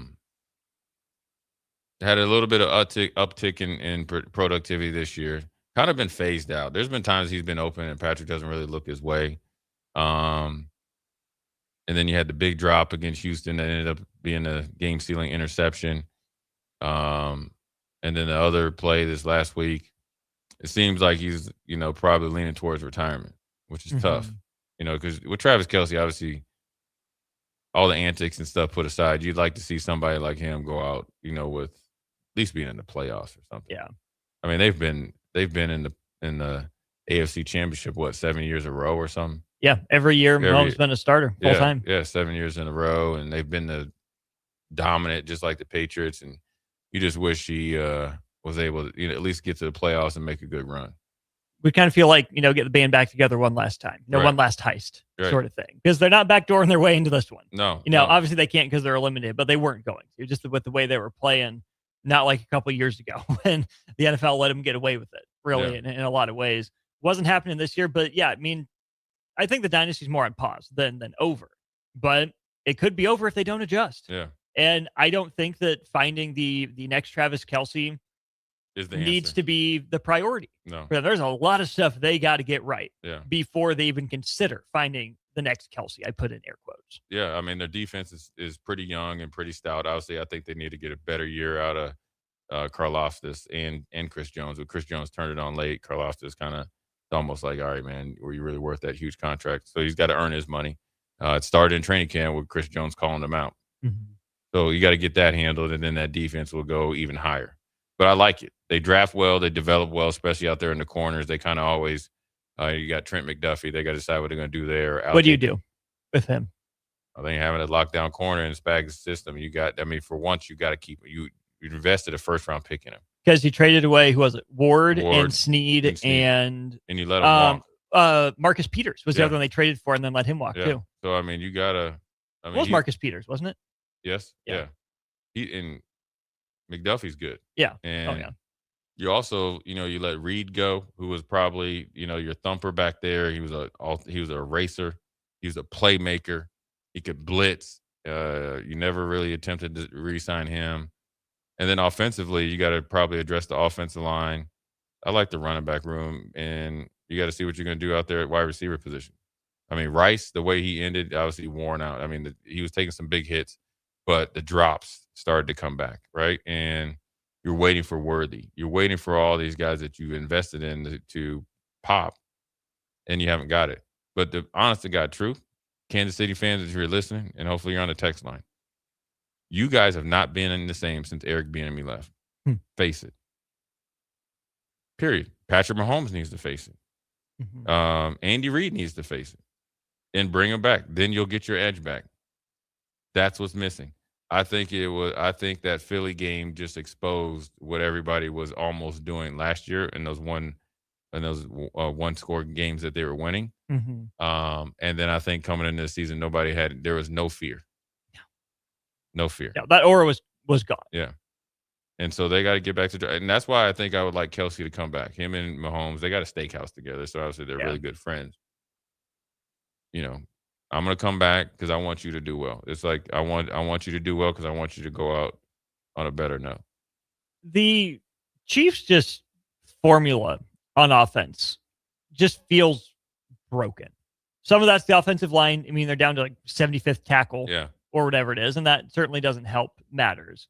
But we've talked about it on this show about how much more too high everyone is facing. Obviously, you can beat it deep. You can. Yeah. But, Rashee Rice and Xavier Worthy haven't done that. What it feels like that the Chiefs need is either to really invest in that running game, which starts with the offensive line, right? Get guys that can actually, move a pile. Pacheco hasn't been the same from his injury. Hunt's good in short yardage, nothing else. They don't even have like a Jerick McKinnon on the roster. That made them dangerous. Change of pace sort of guy. And if they're not going to do that, Jay, I mean, like they need their version of like a Michael Pittman Jr. Just a good, solid NFL wide receiver. Reliable. Can get open, maybe not the flashiest guy. In fact, almost assuredly not the flashiest guy. Is there a Mike Evans out there for them? Not in his current state, obviously, but a guy like that. Just a true NFL, maybe not even a 1A, just a 1B. That they can do enough of those traditional wide receiver one things to let Rice be, the gadget guy and Worthy be the deep threat that they're supposed to be. Because if you're relying on Rice and Worthy to be NFL wide receivers, they're just not that refined. No. Yeah, we've seen that time and time again. Tyreek Hill, the speed gets the headlines. That dude one jump balls like none other. Yeah. Rice isn't doing that. Worthy isn't doing that. Neither Juju hasn't done that. Hollywood has been a no-show since they got him. So obviously it's going to start up front with the offensive line and even the defensive line. The Chiefs' 4-man pressure rate has been among the worst in football all year, and it doesn't even get that much better when they blitz. Yeah. Whatever's going on with that, they got to solve. But, I mean, I think you can get a good enough receiver in the draft that can come in and contribute as a rookie. Shoot, they signed Dameon Pierce, who hasn't played a snap for him. Right. I don't think. Maybe a guy like that in free agency would have been really interested to see what they would have looked like with a guy like Breece Hall. Yeah. But, of course, it always comes back to what does 15 look like, and can 87 give him anything? Yeah, and I think, he's got to make a decision real quick because obviously they started to really implement Noah Gray a little bit, and I think it was probably a little bit too quick, but I think they were trying to save his legs. But Travis Kelce, you get him to Sunday and then you rest him the rest of the week. I think, I think when you look at their receivers, Rasheed Rice, you think he's going to get better, right? I mean, you kind of had 2 years off, and Worthy and Hollywood Brown are the same. They're just deep threats, very thin, linear guys. You need a big receiver that can create some separation and win some 50-50 balls, because that's what Patrick Mahomes is going to have to do. The ability to scramble and run around probably won't be on display as much as next year. Mhm. So you really got to really handle your tackle positions. Obviously, Jawan Taylor, the holding machine, and then you just had, now you like Josh Simmons, right? From Ozzy, so you got your bookend. So but different medical stuff. Maybe his stuff's a fluke, but it popped up again. Right, Something to popped keep in up mind. again. Took a couple weeks off, but he's hurt. You probably think a little bit more maturity, and obviously they do a really good job of supporting guys, and they end up getting more out of them. So you got to really understand the philosophy that you're trying to do offensively, and marry it to what this state of Patrick Mahomes is in 2026, and then obviously be able to open it up out there on the wings. And Rasheed Rice, maybe he's a number 2. Maybe you need to find a way to get a legit number 1, or somebody that can have number 1 traits to get the best out of the rest of the guys. Who knows? You're going to have to change your offensive philosophy at some point. To either if you're gonna run it back with these present day roster guys, you can't just say we'll get better at what we're doing. The league is on to you now. You got to get better at the things that you need to be doing in order to continue to be successful. So Is that easy for a guy like Andy Reid to do, who's had that reputation as being one of those great offensive minds of his age, which he is in a lot of ways? But when you're looking to address that stuff, obviously Andy Reid's not going anywhere. How easy would it be for him to bring in a younger, more innovative guy on either side of the ball when he's gotten a lot of the headlines for innovation? I'm sure he'd be open to that. I think they need to figure out the left guard position. I mean, where's this? You don't see much of the screen game that made Kansas City's offense with multiple running backs unstoppable. You got to get that back in. So you got to get probably a little bit more athletic offensive line guys. I mean, losing was a Tooney to Chicago hurt. I mean, you got a Hall of Famer potentially, playing on, for Chicago. Mhm. Him and Trey Smith and Creed Humphrey, that eliminated a lot of the problems. Mhm. So we'll see. I mean, it's interesting with the Chiefs and what they're going to do, and obviously it's going to be interesting to see in the division what Denver does with that number 1 seed potentially. I think they're in the driver's seat because the Patriots lost to Buffalo. What do they do? I mean, do they take advantage of the Chiefs being out, or are you the number 1 seed that loses the first time you play? Because even though Denver's the number 1 seed, they aren't playing well. No, they aren't. Now they were better against the Packers. Yeah, they're better against the Packers. Offensively, they went through a lull. I'll ask you this. As good as they are right now, do you trust them? No. Yeah. Do you trust Bo Nix? No. Here, I was just going to ask you: is Bo Nix AFC Jared Goff? Early Jared Goff. Early. Yeah. Not the one that's a stone cold killer right now. I think he has the potential. Mm-hmm. But his first crack at it. Now I trust Sean Payton for the most part. Yeah. That defense is legit. Yeah. Is for real. Yeah. But he has the potential to be Elijah before he turns into Eli. Mm-hmm. So that's where I think the Chargers are too beat up. So we shall see. But yeah, it's really, I think that it's going to be interesting to see how the league reshapes the playoffs, because as much as people got sick of the Chiefs and supposedly getting, and they were getting some favorable calls and all that stuff, it still brought eyes to the TV. Yeah. It still drove the ratings because they were so consistent and they were so dominant. Mhm. Now they're gone. And now the other team that you expected to take the baton, and the Eagles, are still struggling. And the one that gets all the media attention, in the Dallas Cowboys, is eliminated. So now what you're going to hang your hat on, the Chicago Bears and Caleb Williams, is being the talk of the playoffs? Don't trust them. Right, so that's Can't where trust you're at. them. Right, so that's where it's at. You got a bunch of teams that are, Houston might dip in there. You might get Jacksonville. Those are kind of like those are like day stories, like just on the day that they're playing. But even the Patriots, do you trust them? They just blew that lead to Buffalo. I mean, Buffalo might end up being the most dangerous 5 seed the AFC's seen in years. Yeah, the Patriots got out there and they played good at the right time when Buffalo wasn't playing good. But then again, they're kind of like Denver. They played maybe if they hit their peak too early in the season. Because when you depend on a heavy run game and game manager and Drake May, even though he's doing a really good job playing good this year, when you get into playoffs, your quarterbacks lead you to victory. Yeah. Quarterbacks and your defense. Mm-hmm. So they have the defense figured out. We'll see about the quarterback positions for every team moving forward. So is Pittsburgh on the sneak then in the playoffs? Could be. Aaron's starting to kind of wake up a little bit. A little bit. The offense is starting to become more explosive. As long as T.J. Watt has both lungs functional. Yeah, any game that you can get without T.J. Watt playing is like almost a game and a half. So you make up some time, and everybody else in the Central is not playing well. Yeah, along with Joe Burrow contemplating where he could be at next. That's nuts to me. There's no way he's not back in Cincy. When you put it out there, when he's saying, you could tell by his body language, he's thinking like, he's thinking like, well, I'm never going to be a winner. You know who's got some cap space next offseason? Who? The Dolphins? Jay. The Colts? He'd have his own table at St. Elmo's. I can see it happening. It's not going to, but no, it's not going to. I can talk myself into it. I don't know where he could think he real could go. Quick. I can see him in Pittsburgh though. Ooh, would he do that? Would they do that? Would Cincy do that? No, Cincy wouldn't. They're petty. Mike Brown will send you to the Cardinals or something. Right. You'd be like Carson Wentz. They already sent Carson Wentz down there. Anyways, we'll take a quick break. Jay Foreman, Austin Norman. We'll be right back. Watch Old School live on Facebook, YouTube, or Twitch. Old School with Foreman and Orman on 93.7 The Ticket and theticketfm.com.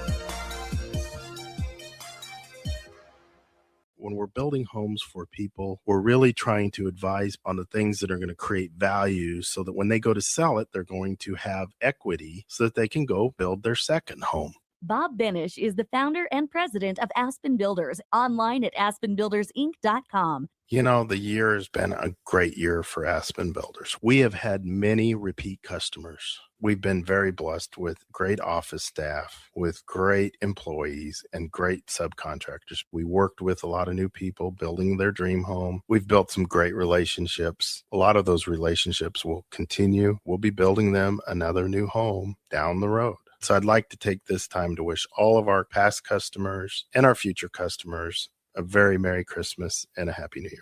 Make your dream a reality and call Aspen Builders at 423-6811. Online at aspenbuildersinc.com. Your dream home is waiting at Aspen Builders. At Fairway Meat Market, your family, and as part of the family, they want to save you money on your meat and groceries. Now through December 21st, enjoy USDA Choice Boneless Chuck Roast, $7.88 per pound, 85% lean ground beef, $4.99 per pound. USDA Choice Whole Ribeye, $18.99 per pound. 4-pound boxes of snow crab clusters for $64.99, and 1 cent select alcohol items when you buy $50 in seafood. That's all the Fairway Meat Market in the Rockledge Square Shopping Center, just south of 84th and Van Dorn. Concrete Industries has immediate job openings for precast production laborers and maintenance technicians. Concrete Industries offers great pay, health benefits, 401k, a wellness program, holidays, and paid time off. Apply today to earn a starting pay of $21.50 per hour plus a $1,500 hiring bonus. Concrete Industries is hiring all experience levels and offers on-the-job training. Start your career today as a precast production laborer or maintenance technician. Visit concreteindustries.com. At Riddles Jewelry, we know there are moments in life when you realize this is what it's all about. And you wish you could hold on to that feeling forever. This is why we've made jewelry our passion for 65 years. This holiday season, find the perfect gift with savings up to 50%. Riddles Jewelry, family owned since 1959. Located in Lincoln at the Gateway Mall. Mike, the insurance company wants us to replace the roof. Wait, what? I thought everything was fine. Yeah, it says right here our roof is too old and they won't be able to cover us anymore. I guess it is 15 years old. Hi, I'm Austin with Roofing Service Company. We help homeowners with their roofing and siding projects. Financing options are available, and we can get you under a new roof no time at all. If this sounds like you, visit roofingservicecompany.com. That is roofingservicecompany.com. Empower a child today with the Teammates Mentoring Program by building a relationship based on strengths and chart a brighter future 1 week at a time.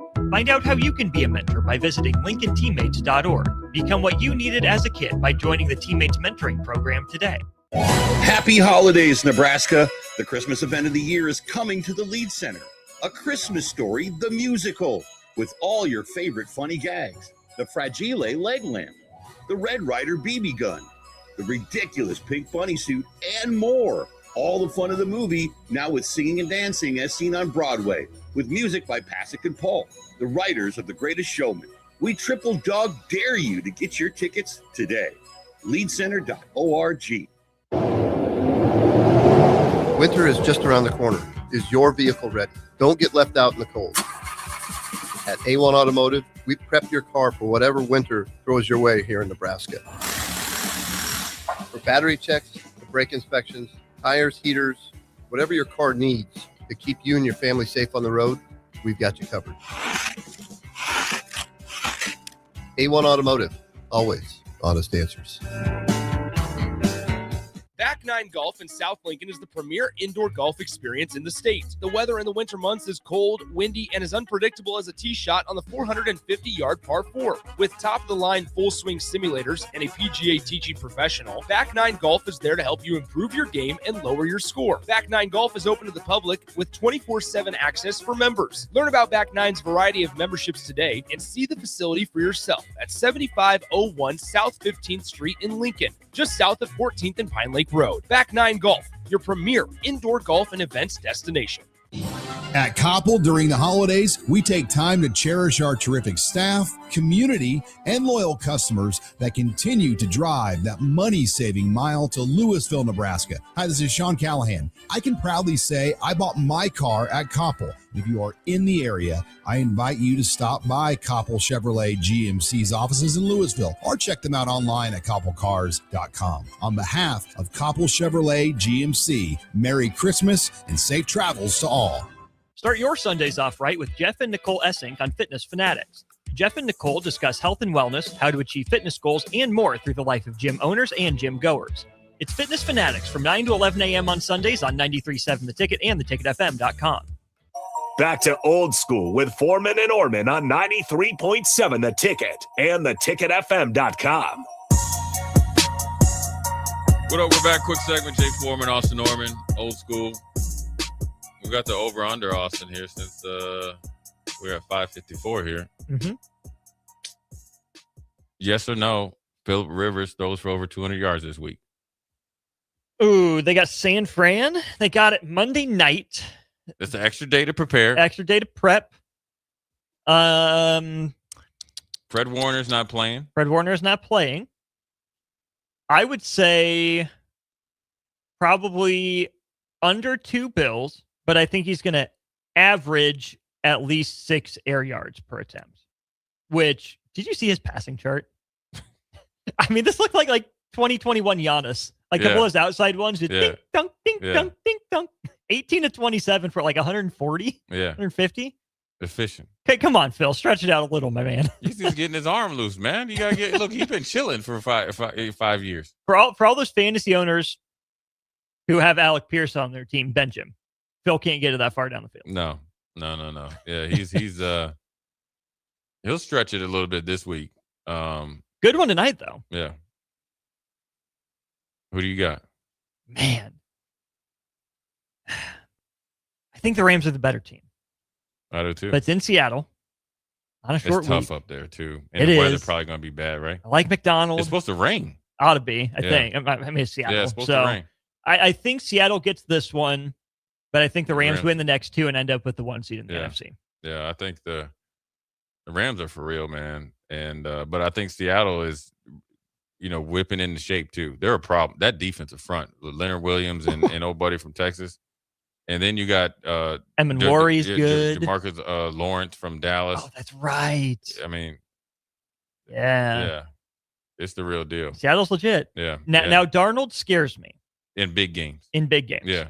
On national TV. This is a big one. There might be some ghosts up there. It might be friendly ghosts, but a ghost is a ghost. Yeah, it ain't no friendly ghost with a him, boy. I guarantee you his sphincter muscles is tight right now. He does not like the bright lights. He does not. But Heck of a game. But if there's ever a chance to get it back right, you're at home. You're not on the road at Detroit, and you're not on a satellite field down there in Arizona because of the fires. You're at home. And you should be able to the game should be pretty close. So that means you don't have to win the game. And that offensive line for Seattle is significantly better than one than Minnesota, obviously, they had last year. If there's ever a game that he gets it right, and he's had a great offseason. Yeah, $54 million to come, or makes $50 million a year. I think didn't he just marry like a supermodel or something like that, right? Yeah. You in Seattle, you're off the beaten path. They barely talking about you, just like you like it. Cal Raleigh took all the spotlight. Yeah. And you got in Smith and Jigba Smith. Yes. You got the ultimate equalizer. You got Barner, the tight end. You got 2 running backs. It's time. Come on, Sammy. Yeah, I think he's gonna pull it off. Because Leonard Williams, the way he's playing, he's a problem, dude. Has been. Quietly, he's had a really good career. Everywhere he's been, he's kicked butt. Productive. Jets, Giants, Seattle. I think he's really, flourishing now. I think Seattle's going to win a barn burner. I'm here for it. It's going to be a physical game, though. Sign me up for it. Yeah, it's a white knuckle game. You might not see your knuckles because you're gonna have your rain gear on. Wish them the best. We'll deal with the cold down there. You deal with the Seattle elements. Jay Foreman, Austin Norman. One more week. Woo! Then we'll be in Christmas week. Well, tomorrow's Friday, which means it's Saturday, which means it's Monday, which means it's Christmas week. Yeah, Christmas starts on Friday. Anyway, Jay Foreman, Austin Norman, Old School. We'll holler at you tomorrow.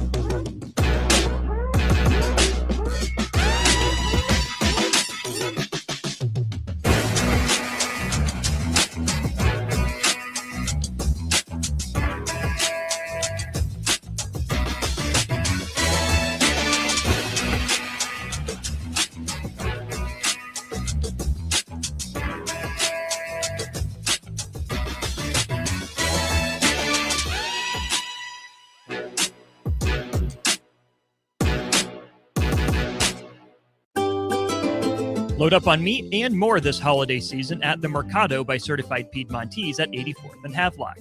Keep your eyes posted to the Mercado's social media pages for specific daily deals from now all the way through New Year's Eve on December 31st. Don't forget their other locations, now open at 30th and Yankee Hill and 84th and Old Cheney in Lincoln and 168th and Maple in Omaha. Get to the Mercado today for the best meat in town. All right, Lincoln, if you're a diesel technician who's ready to earn up